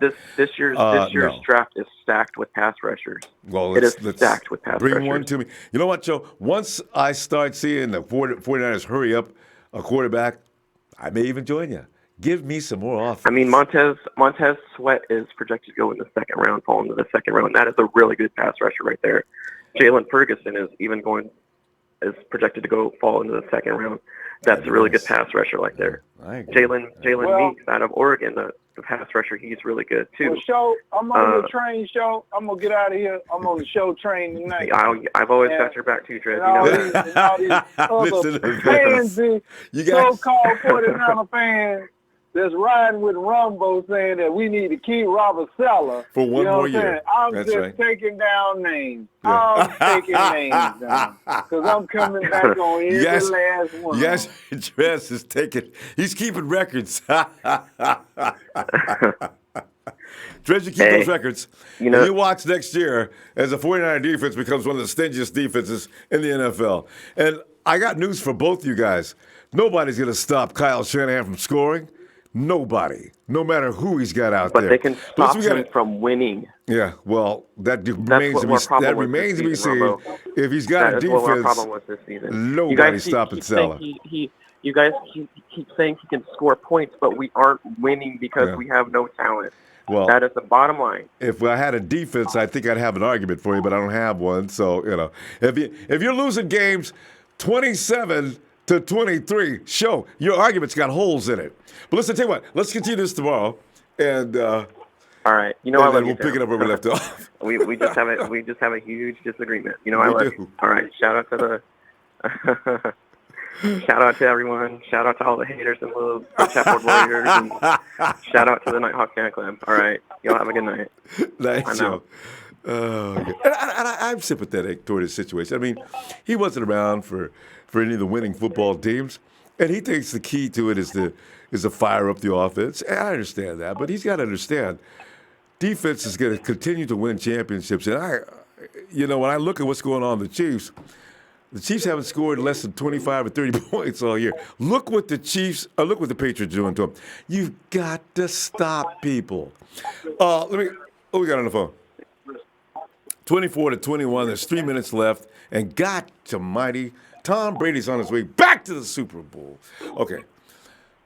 Sheik. Is that Sheik? Yeah. Sheik. Ronbo! So by the controller is loud in here. Man. Put it down for you. Let me put it down for you. I knew it was too good to be true. Ronbo. Yeah. I knew it was too good to be true. I saw the Chiefs go up and Brady got him back on top again. I knew it wouldn't take long. Because the Chiefs have no real defense, not really. They're doing pretty good today. They're doing better than usual. But, man, you can't win if you can't put a hole or put your finger in the dot. God. Anyway. Hey, what are you thinking? Shout out to Shred on the show, bringing in, the facts and this and that. We need defense. We need fire a certain period. We need offense. We need score. Defense does win championship, but when you don't have scoring, you're not going to do nothing. So we definitely need weapons, But Sheik, I just want to ask you and everybody else to keep saying that. When Jimmy G was on the field, when Marquise Goodwin was on the field, when everybody was there, were we really, honestly, tell the truth, were we really suffering on offense? The run game, I think, we're fine, but the passing game, it was not consistent. So all you're thinking about, all you're saying is you want receivers, right? This is the focus on the need for AB. It's a weak argument, Sheik. Points are points. If I throw a touchdown to if I throw a touchdown to Matt Breida, if I throw one to anybody else, if I throw one to George Kittle, it's still a touchdown. You're still putting points on the board. Touchdown. Who? Well, Kansas City's got that touchdown. They're up right now. I just want to share that. Oh, there's not enough time left. Oh, come on, Chiefs. Play a little bit of defense. See, this is what I'm saying. Back what you're saying, Ronbo. Yeah, go ahead. No, that's what I'm saying. As long as Shanahan gets the points up on the board, it's not about him. And Jimmy G is not going to be stopped. You know, they have a little bit of problem in the red zone, but people have to understand that program's not fully installed. This panic about going out and getting people, they'd come in and probably go through the same thing. It's about getting in sync and time together. A team's not hurting that bad. If we get, 28-21. They can't can't catch up with a field goal. That's why I'm still saying you don't need to break the bank. If we get AB, good. But I'm still saying it's not urgent for the 49ers to put up points. They'll still score. I mean, look at the guys running around free out and out. I mean, Shanahan's got guys running down the road with nobody around them. It's the scheme that's going to win anyway. But you got to understand that, Ronbo, the NFL has changed. It's high scoring now. You know, look at the Kansas City Chiefs. Look at New Orleans, you know, the Rams and these other teams. You know, we got musket weapons. And Garcon, he's in the decline. They can replace Garcon. I would really wish, though, we could get a younger. I like the idea of getting Terrell Williams or Dante Moncrief. These guys are tall and fast. See, because I got enough small, quick, able to run a great route receivers, even though Show won't give them any credit. Dante Pettis is trash. Marquise Goodwin is trash. You know, even this new kid we got, James Jr., he's trash. Everybody's trash because their name is not Antonio Brown. Well, I ain't with that. Because, you know, and George Kittle's there to wrap that up in a ribbon. I got Jimmy G there, one of the fastest releases in the NFL. Once he learns the program, he's open. He's ready to roll. So that's what I'm saying. You can go out and get this guy, and all he's going to do is make Dante sit down or somebody else sit down. But what is that worth? You know what I'm saying? Well, look at this situation, Ronbo. We have Garcon the outs. Goodwin is not in number one. Let's be realistic. He doesn't need to be in number one. Dante Pettis is a high-rising player. Right. But the thing is, when you have Kittle right there, he is a number one receiver for us. But when he's going to get double-teamed a lot, look what happened this year. Think about this for a minute, what you're saying, though, Sheik. Think about what you're saying. You double-team Kittle, and you leave Pettis and Goodwin, who nobody has any respect for except for me. You leave Goodwin and Pettis open. What do you think Jimmy's going to do? Throw to AB. He's going to throw to AB. He's going to throw to one of the second fastest man in the NFL. They're going to be he's going to throw to the second fastest man in the NFL, or he's going to hit Pettis in stride. We don't have a receiver issue, not a serious one. Everybody likes this guy because he's a Hall of Fame wide receiver, that he does so much every year. And I get that. And I say bring him. But I'm still saying I ain't about to give him my first round pick. It doesn't make any sense. But Robert, let me ask you this. I'm not going to say they're the same player because they're not. But just say when Jerry Rice left us, he was in his 30s, right? And what did he do with Oakland? AB could do it as well with Jimmy G, with Kyle's system, because Kyle made Julio even better. But without Kyle, look what happened. He kind of declined a little bit. With Andre Johnson in Houston, he made that guy a Pro Bowler even better. He looked great. But without Kyle, with AB and Kittle and that run game attack, and you just and answered Dante you just supported my whole premise as well, though. If Kyle could do that with a receiver, he could do that with most receivers. Yeah, but you got to have – if you have 2 1s, it's better than having a bunch of 2s and 3s, Ronbo. Why? They're all going to be open. Yeah, but one are going to actually catch the ball. Most of them can't get like Trent Taylor. What has he done? He's got to hurt back. Balls. Trent Taylor's he's not 100%. Yeah. But I'm sorry. Marquise Goodwin was a 1,000-yard receiver, and probably could have got more if he'd have started the year last year with Jimmy G. So that's why I'm saying, Marquise for some reason doesn't get the respect he should, but that's one of the most dangerous receivers in the league, especially with Kyle and especially with Jimmy. Dante Pettis is not being given a shot. He came in his rookie year, and already you talk about replacing him and putting in a guy like AB. Well, I ain't down with that. I understand AB's a great guy, but I don't see breaking the bank to get him. I really don't. I see Pettis being the future. And I see even they can bring in another receiver. Let's take a look at him. But getting rid of all your assets and all your money just for AB, come on, that's just ridiculous. I think that you need a guy that's kind of supporting him, teaching him how to play the game, because what type of elite status AB is. He could teach Dante Pettis. Because Garcon was not that guy. He's supposed to be teaching these guys, but he's in the outs. So we need another guy as well to help him out as a receiver. He did it to Juju Schuster. Mike Wallace did it to Antonio Brown. But Antonio Brown is a better wide receiver than that, in my opinion. With him coming in and teaching Dante Pettis with that young talent, then he could be that number one when AB's in the outs. Well, but we're not going to give up a one. We're not going to give up a one. We're probably that's getting really too much. Let's just say, and I understand he's 31 and he's got a couple more seasons left. But my God, a number one, a number two, and not two number twos. A 2 this year and a 3 next year. How about that? You got to be careful, or else you will turn into the Rams.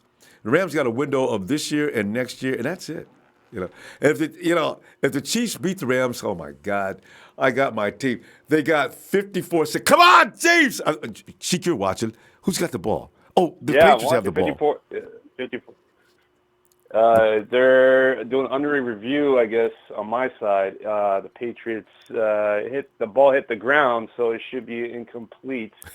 And this is another thing. I am sick and tired today.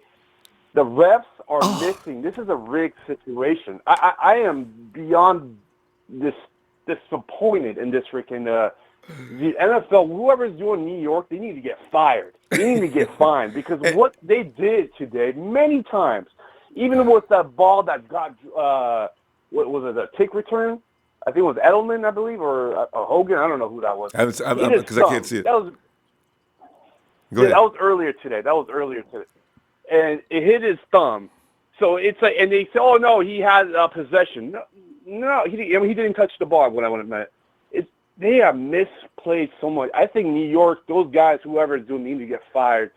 Because I feel bad for the Saints, but at the same time, hey, deja vu. Hey, now you know how it feels when we got that late hit when we hit Breeze.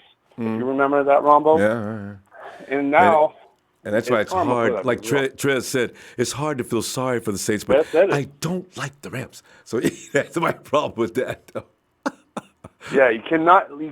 Any game, doesn't matter what type of game you watch, you cannot have the refs making you actually, call the games for you. You must take them out, score. Do not let them have the opportunity to change the game for any team. So, but we'll see, Romo. But I think for the draft, I think we should stay put. I think Josh Allen, Nick Bosa, either or. I think that would be great talent for us because we need an edge rusher. AB, if they want to win that battle, we'll give them a 2020. I'm sorry, Romo, but we need talent, and I think wide receiver core, there's a lot of guys that are not going to make it. I think Kenneth Bourne's going to stay. I think Dante Pettis will stay. Richie James, he'll stay. Goodwin, he's going to stay for another year, but we're going to see how he turns out. Yeah, I read about Goodwin's. They're going to change his role. His role is going to change. But, as I say, the 49ers are going to pick up wide receivers. But as I say, they'll probably pick up a quality wide receiver. But when you got Kyle Shanahan scheming people, man, that's why the 49ers don't spend a fortune. These guys are going to be open no matter what, especially when you got the franchise quarterback you got. That's what you're going to go from that premise. Interception, baby! What? Chiefs? The flag. Sorry. Damn it. Case got an intercept, but it was a flag. It's a flag. I'm like, man. Sorry. All right, get back to the game. Tell you what, I can't watch the last couple of seconds. Tell you what, Sheik, I'll see you tomorrow, okay? Well, we got a lot of time. We got 3 months, Ronbo, for the free agency is starting. That's what's going to rumblings and talks and it's going to happen, Ronbo. So we're excited.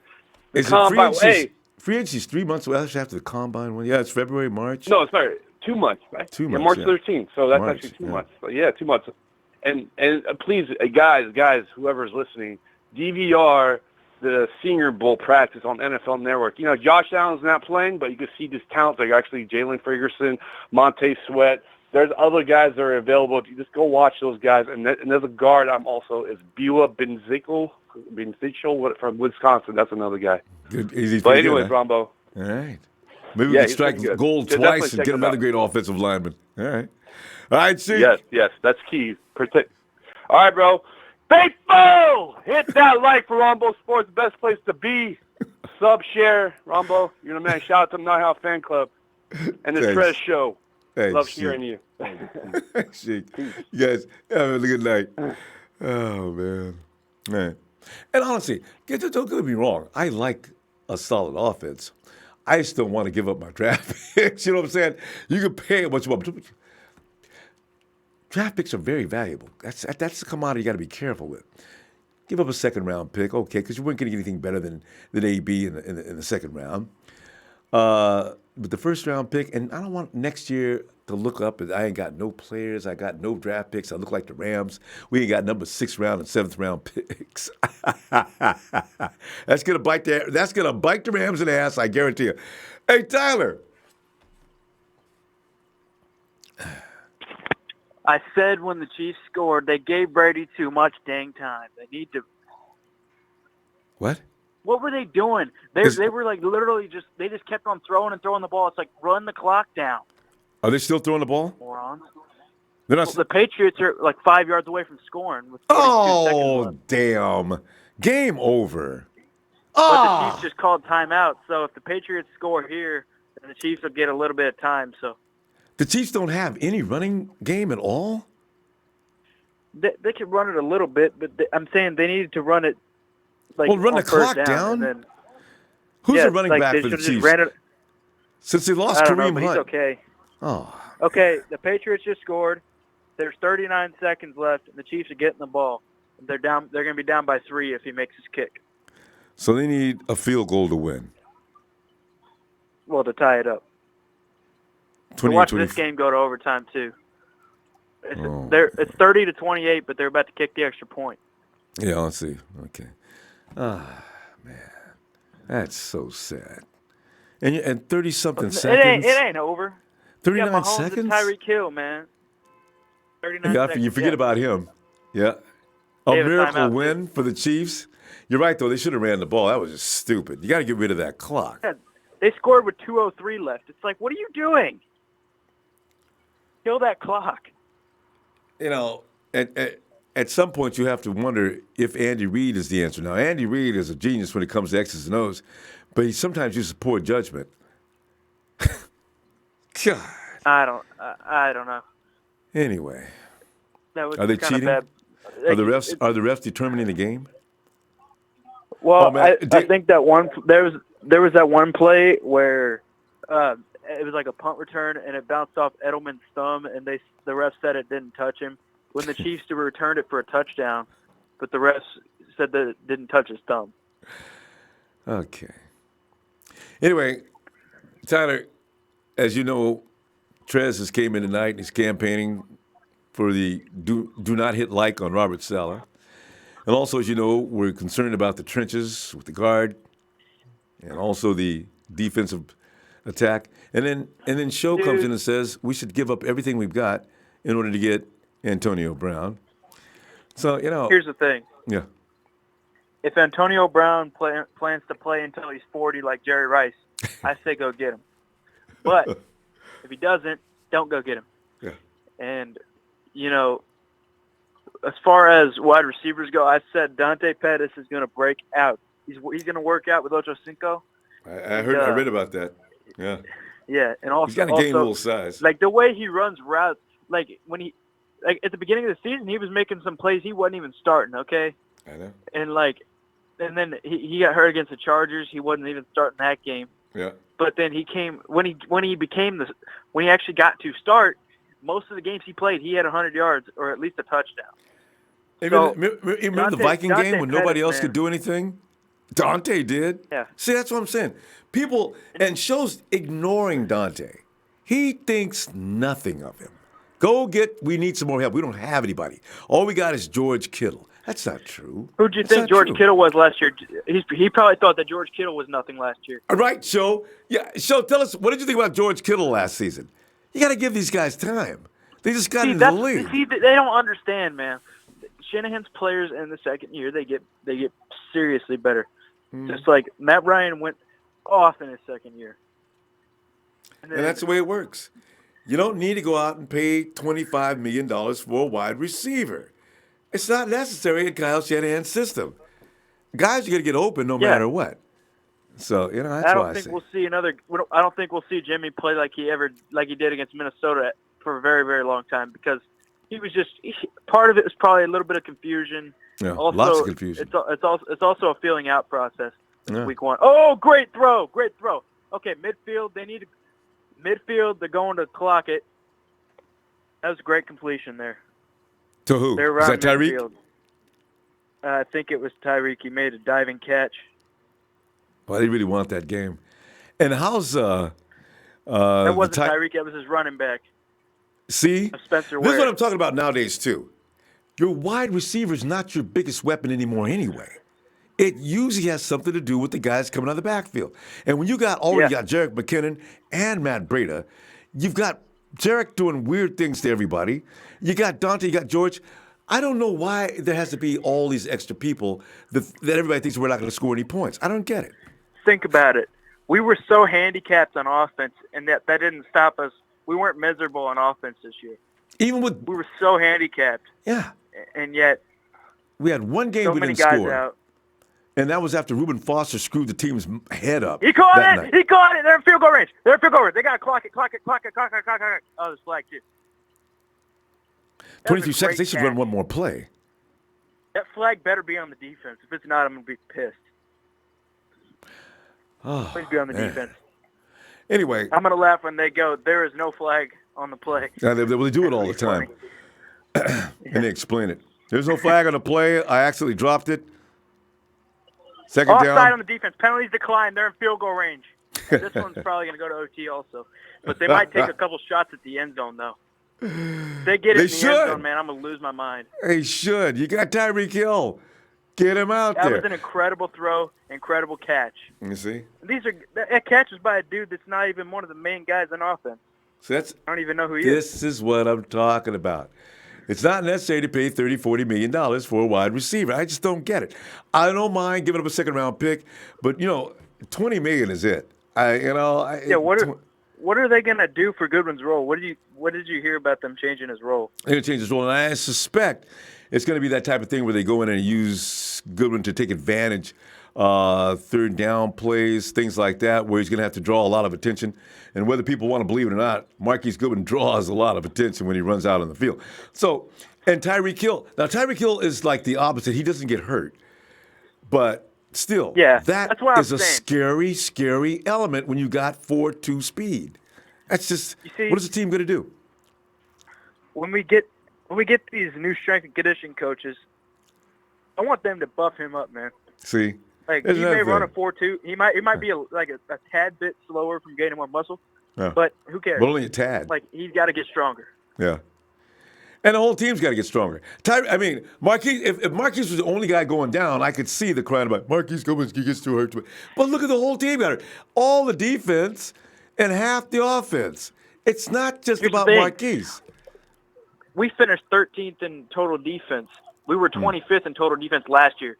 So give Robert Saleh a chance, man. Yeah, I agree. Remember when we started the year against Minnesota? We technically only gave up like 17 points, but that pick six that happened because KB ran the wrong route. Yeah. But anyways.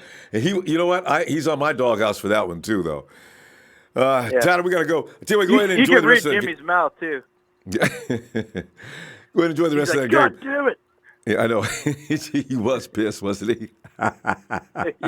And he should have been. Oh, Mahomes to the end zone. That's incomplete. All right, 11 seconds. 11 seconds. They gotta They're kick down it now. 3. They're in. They're well within field goal range. I think they're going to take some shots at the end zone. Yeah. Tell Patrick, do not throw an interception. Be careful. No, he's pretty good at not doing that. All right, Tyler. We're going to suffer. We're going to suffer together. We are family. Exactly. All right, Tyler. See you tomorrow, okay? All right. Fuck the Rams. And? Butt bump. Listen, by the way, people are still making a mistake. Let me clear this up right now. I didn't say, let me repeat it. I didn't say Marquise Goodwin is a number one receiver. I've never said that. I've never, ever said that. I said his importance in that offense can't be understated. That's what I said. As far as having a number one receiver. Is Antonio Brown $20 million and a first-round draft pick? That's your call on that one. I don't think so. That's what I'm saying. Okay? Because the guy's going to be open no matter what. Whether he's whether he's a number one, he's a number two, he's a number three. That's just the way it is in Kyle Shanahan's offense. It's good to have a dominant receiver that everybody looks at and has a plan on. But still, I like speed. It's me. I like speed. Speed kills. Look at Tyreek Hill of the Chiefs. That's their main weapon. See, that's what I'm saying. So, no, I didn't say Goodwin was a number one receiver. Dante Pettis might be. So, anyway. This is Jeff. Hey, Jeff. Hey, Ronbo, you remember me? Hey, boy, yeah. It's been a while, though, hasn't it? Yeah, it's been a little bit. I mean, you live stream all the time. Is this your full-time job, Ronbo? No, I just make sure to get it done, though, every time. At this time of day, it's Sunday. It's okay. Ronbo, ever since I canceled my cable bill, you are the best thing that ever came to me. I found you trying to watch a game, and you are my favorite thing. We're gonna do I still got to send you an email. I'm working always. I'm always hustling, you know. Hey, you dude. So you want the Chiefs in this game, right? Yeah, of course. Yeah, of course, dude. Why of course? Why do you say of course? Well, because I really have had enough of Tom Brady, and as far as both teams go, I really don't want to see Brady get a sixth ring. It's just not. Yep. Oh, it just doesn't work for me. So, because the fact is, Brady is the Chiefs, and Joe Montana's the 49ers. So, right. That's my problem. Yeah, Ramba, I'm live streaming me watching your game on my Facebook and my Instagram and telling more people to watch you because I don't think you know. Do you know how funny you are? Well, I do get emotionally wrapped up in games, so it might be amusing. So do I, man. I just thought he was going to miss it. Just wait, it gets over. And it's not over, man. Mahomes came back. And, dude, Mahomes is like the new Brady right now. I wish he was a 49er right now. What a duel. You know? I just wish they could have got a touchdown instead of a field goal. I don't like the Patriots in overtime because I feel like they might have an advantage there. But anything's going to happen in this game, apparently. 100%. But, dude, you know what? It was 39 seconds. Just went to overtime now. I'm watching it on the bunny ears here. I interviewed a multimillionaire on my YouTube channel. I'm going to put that up tonight. All right. Man, I don't watch much sports. But, hey, do you know who Grant Cardone is? No. Oh, dude, you got to come. I'm going to be for the Super Bowl in Miami. Could you come to I got an extra ticket. I'll transfer it to you. It's a 10X Growth Con. I would love for you to come if you get the trip down to Miami. Jeff, I don't think I'm not going to be able to pull that one off. But you go ahead and have a good time, and we can set up something. We'll put you on live, Jeff, at the Super Bowl. How about that? Oh, that's perfect. So yeah, let's do a live. Let's do that. All right, we're gonna do that. First thing we'll do live at the Super Bowl. Like, you know how they do a Radio Row with the Super Bowl interviews before? Yeah, exactly. Yeah, dude, that's what we'll do. We'll be live on each other's YouTube channel or feed or whatever, however you want to set it up. All right, I'll send you an email. Dude, I'm looking forward to that. That's gonna be great. All right. So you think Brady's gonna take this in overtime? Yeah, I kind of don't like this. I kind of figure Brady's going to win that. I mean, this is what Belichick and Brady do. They've been doing it for a long time. He's up against them. That's really bad odds. They should have won this game in regulation. Well, maybe. Yeah. I mean, they kept up with him, so who knows? They got determination, apparently. So. Yeah, no, they do, man. Mahomes wants it. He lives for these moments, man. Yeah, I know. But the Patriots, man, you can't count them out because, man, if they ain't cheating, they ain't trying, man. They've cheated enough, man. Who knows what they're doing? You know what I'm saying? Yeah, I know, right? God. It makes me sick. I hate to bring it up, kind of, because people think I'm a hater, and I respect everything they are. But man, dude, did you watch the Monday night game of the Rams and Chiefs this year? Yeah. You know what? I didn't finish it because I don't like the Rams, but I did watch part of it, and there was no defense being played at all. It was just back and forth, back and forth, back and forth. I said, what is this? So and the Rams ended up winning. So I was really pissed. Yeah. Hey, do you have anything to say to my fans out here? People are streaming in. They're being like, who's this Ronbo guy? Anything you want? Where should they follow you on? Hey, guys, Ronbo Sports, RONBO Sports. And, hey, enjoy the rest of the NFL season and go Chiefs.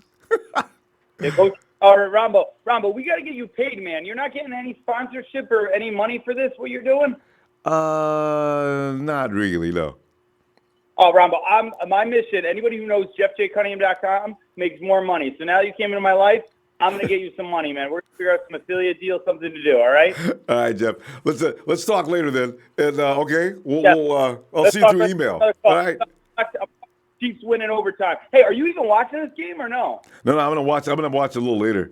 I was watching the Ram game earlier. How are you not watching it now? It's live now. I know. The thing is, because I was gonna talk 49ers. I was gonna try to not watch the football game, but you brought it up. But I'm monitoring the scoring. So, all right. But anyway, Jeff, you go ahead and get back to the game. All right. I'm gonna answer a couple more calls here and say goodnight. I'll see you an email tonight. All right. I'll see you an email tonight. All right, Jeff. Good night. All right, be good. Keep being you. Peace out. Thanks, Jeff. Oh, God. And Daniel Andre says, no way KC loses. It's scripted. It's kind of scary, huh? You don't know what to think. This is the game we love to watch. And if they're going to control it, it kind of ruins it, you know? And Slack says, knowing how rigged sports is, it's hard to enjoy a game or take anything serious. Believe sports has become more staged than Broadway. It's a win now league. Ronbo, would you be happy if we went crazy on free agency and go to the Super Bowl? No, of course not. But I do know there's price to be paid for trying to do a lot of free agents. If you're gonna build a team with all mercenaries, think about that for a minute. How long are you gonna do that? I mean, you win one Super Bowl, okay, fine. What are you going to do the next 2 years? You go right through what we went through in 2016, 2015. Because what happens is after you start losing, free agents aren't coming to your team. You gotta be careful with that logic. Hey, Dre! Man, hey, Ronbo, man. Hey, I'm going to tell you this. I'm dead ass serious too, bro. Go ahead. I think I'm done watching football for a while. Hey. I'm tired of this old WWE, WWF, rigged ass. We gonna call the motherfucking penalty every time Tom Brady about to get beat. The motherfucking Saints got robbed tonight. I'm sorry for my language, man, but I'm just tired of this shit, man. I'm tired of this shit. I feel bad for Drew Brees. He had the whip tackle last year with the Minnesota Vikings game. You can't tell me that boy didn't whip that tackle. I don't give a damn what nobody says. Oh, no, he did whip that tackle. Down. He didn't make that. He did today with the non-calling the pass interference in the head-to-head contact. And then on the last drive of this game, I've just seen when Tom Brady had the ball, the defensive lineman was in there. He swiped down to swipe out the ball, hit Tom Brady's shoulder. They gonna call contact to the motherfucking head. See. Play the replay. The boy ain't come near Tom Brady's head, man. Then they just got an interception. They're gonna say that it was a neutral zone infraction. I just and the flag was out before the play was. As soon as the ball touched that boy's hand, they threw a flag. You know what I'm saying? It's just this shit is getting out of hand, man.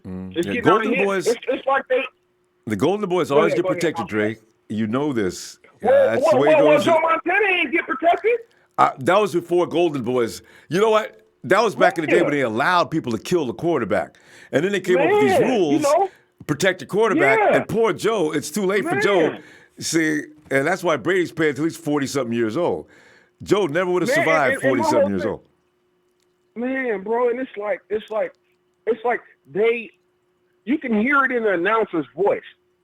They so badly want this man to be the first 40-year-old quarterback to go to the Super Bowl and then surpass, you know what I'm saying, the great Joe Montana, bro. It's a different era in football. I've never seen this many NFL games where a call from New York radioed in to the headset that the fucking ref got on to make the call. And Dre, what the fuck do a ref need a headset for? And Dre, you know so bad? Even if the call to New York to Dean Blandino or Mike Pereira or anybody they call up, they'll say, "Yeah, well, no, I agree with you. I don't know why that wasn't called." So, but they don't change the call. They just let everybody know it was a bad call, and then keep going. Yeah, and then the one-handed catch with Chris Hogan, that was not no catch. I mean, hey, Ronbo, not just because I don't think Tom Brady is great as he is. You know what I'm saying? Because, they've been cheating, recording practices, Deflategate, all of this stuff over the years, you know what I'm saying? And the Lord knows how long they have been recording practices, you know what I'm saying? Because they got caught probably 3 to 4 or 5 years into it, you know what I mean? They haven't got caught with everything they've done wrong. Yeah. Man, so it's just like, it's time out for the bullshit, man. It needs to be an investigation. It really needs to be investigated. The NFL's too strong, Dre. They won't come up with no findings. They'll say this is that. We're looking at this. The investigation will go on for like 10 years. It'll never be resolved. Yeah, man. And then they come up with it's already an article saying the refs admit that the no call on the receiver for for the Saints was a missed call. So y'all can come out and admit that y'all missed the call? But that changed the season? But we can't undo it, and the Rams are on the way to the Super Bowl. You know what's going to be funny, Dre? Man. The Chiefs might get a break just to win this game. They want a Chiefs-Rams. See, the NFL wants to keep every small market, every market in the NFL, they want you to feel like your team is going to participate. If the Chiefs and the Rams get by the mighty Saints and the mighty Patriots, this is supposedly in their minds good for football. Yeah. And shout out to my Niner fan, man. I know we're gonna have a better season next year. You know what I'm saying? One thing I do, if Tom Brady does go to the Super Bowl though, he better watch out for Ndamukong Suh and Aaron Donald. You know what I'm saying? That's what I am happy about, because there's gonna be some hats laid on his ass. So if he do go to the Super Bowl and you got Akeem Talib and Marcus Peters on both sides. Hey, but so remember one thing. He's got our boy over there, boy. And I understand that Trent Brown is one of the best. That dude is about the best protector you're going to get. So, He is. But shout out to my Niners fans. Shout out to my boy, Yamin. And shout out to Trez and all the regulars, man. I love y'all, man. And I'm going to see if these Chiefs going to go ahead and pull this on out, bro. You go ahead, fam. And you get your chance to be back tomorrow. All right, Dre. All right, buddy. All right. This is fun. Sitting there watching. I had a feeling it was good. We just stopped talking about the 49ers. But it is in the moment, right? 31-31. Both games going into overtime. And the refs are going to determine this game just like they determined the last game. This is all. I get the feeling sometimes these things are scripted. What are the odds? Both the NFC Championship and the AFC Championship goes into overtime. In dramatic fashion, the Rams are allowed to go forward. The Chiefs are probably get allowed to be good forward. I don't have a problem with that, though. It's the thing. Because, I don't appreciate what happened with the Saints, but I'm not going to be bothered or if the Chiefs get a break that is totally wrong and get past the Patriots. See, so you know what? If you're like me, we're all guilty. We're all part of the conspiracy. It's demand and supply, because what we want, there they go into OT. 11:50. What we want is satisfaction, but the majority wants what? If you went around and collected a poll, everybody probably wants a Chiefs-Rams replay. Well, outside of the Niner Empire community, because of that, as they say, that 100 points between two teams, they want that. They really do. Patriots trying to blow that up, though, 31-31. They got the ball. Jim Toroco says, a healthy Ziggy off one edge, Josh Allen off the other edge, with Street and Buck in the middle. Well, I like that. I really do. We got to have some heavy-duty hitters in the middle. Niner Vega, Dez is nowhere near AB in talent. Thank you for that truth. And Greg J says, get Trey. And it is true. I'm not kidding. AB is way better than Dez Bryant. It's not even a comparison. And as I say, let AB get here. I said, I don't want to give up everything. Because the boy's still getting paid $20-something million. I got to give up my draft picks too.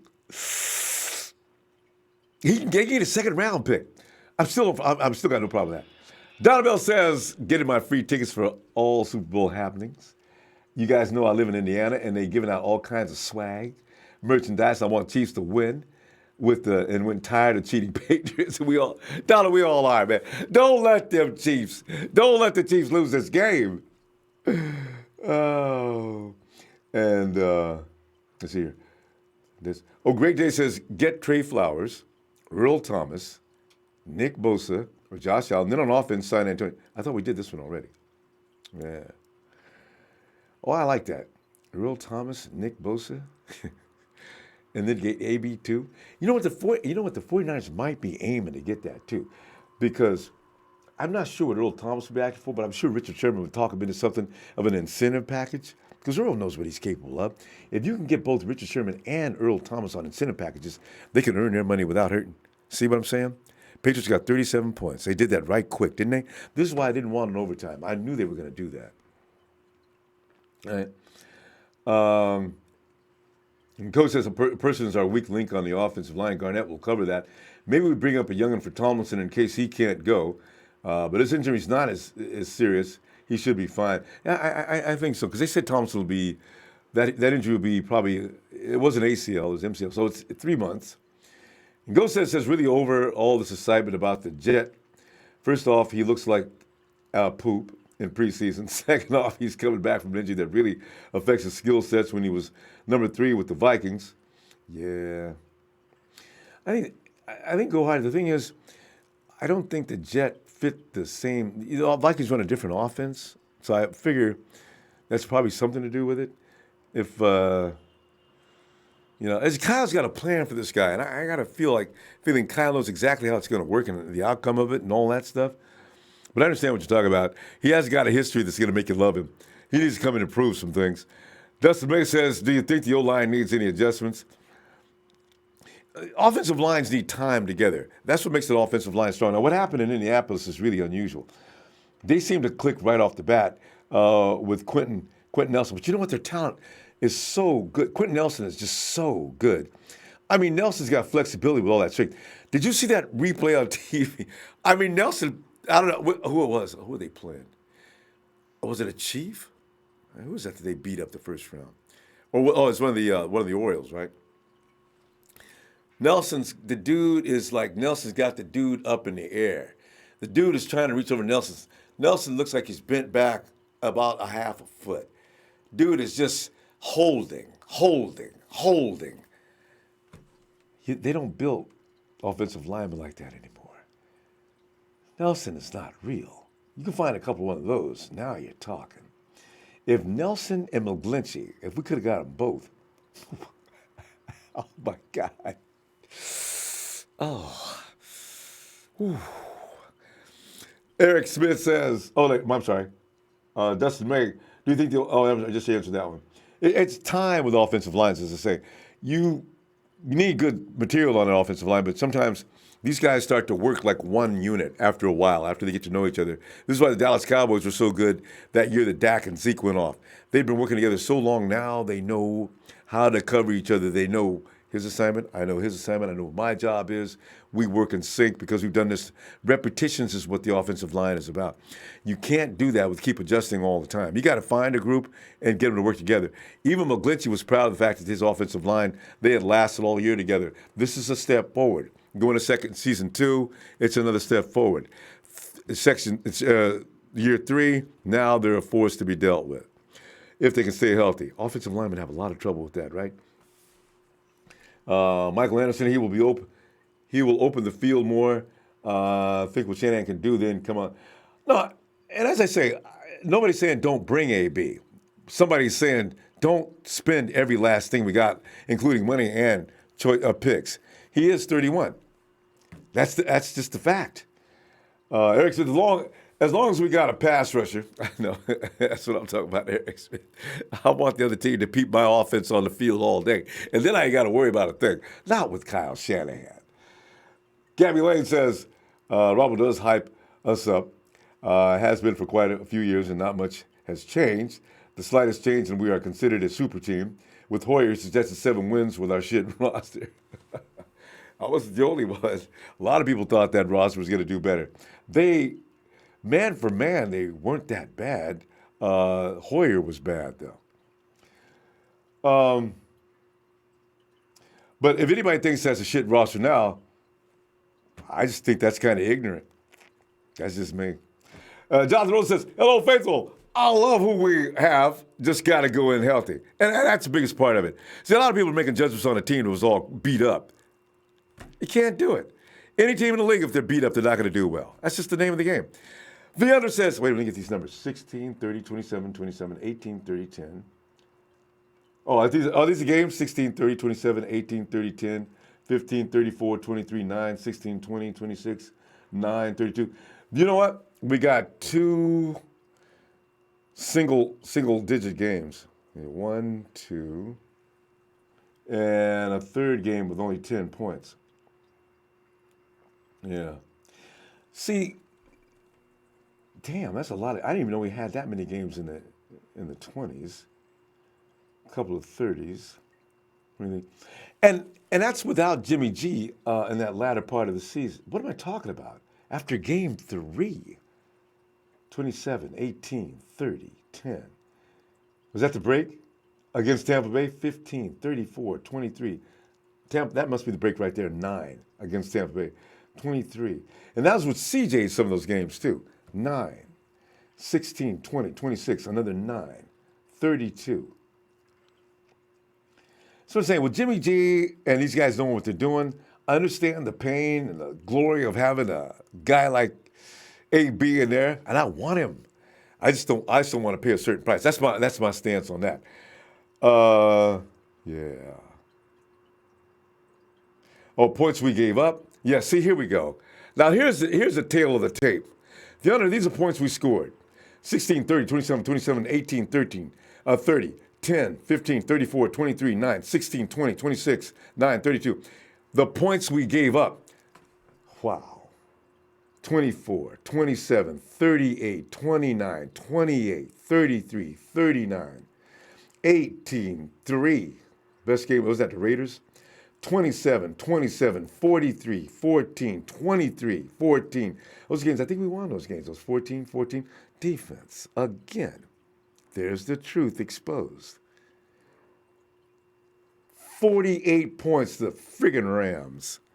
You're not going to win any games unless you build your defense. Thank you, Theandra. That's the whole gospel truth right there. Got to build that defense. Start giving up less. You start having a few games where we give up. We only let the team score 9. Like the Raider game, we completely owned. You want to get close to that. That's what I'm talking about. Hey, game over. Final. Patriots. Man.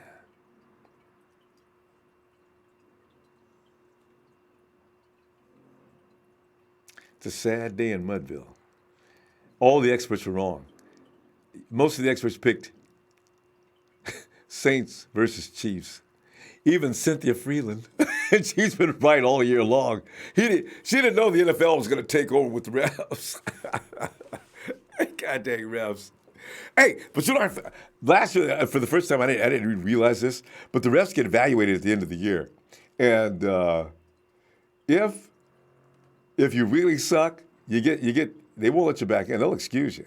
So, Coach says, yeah, I said it a long time, Ronbo, if our defense improves, we're winning most of our games next season.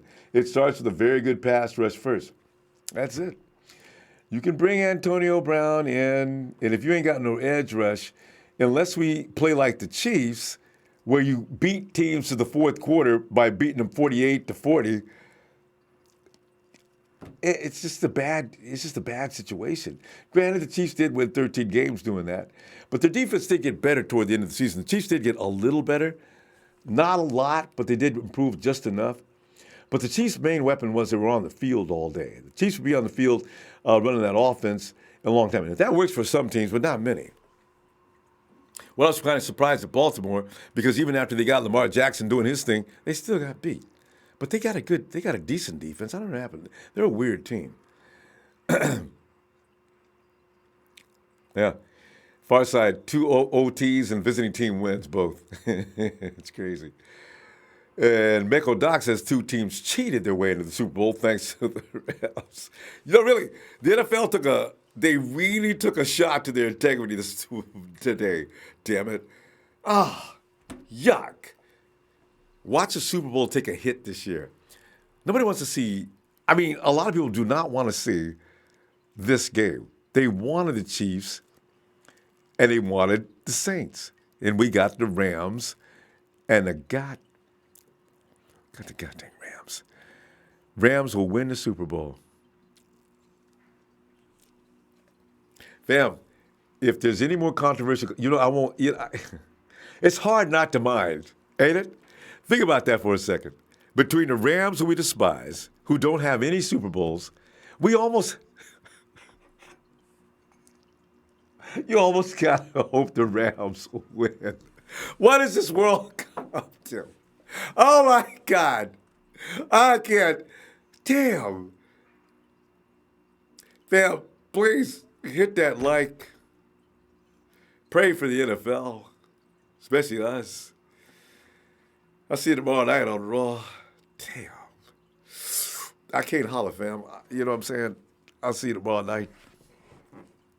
Have a good one.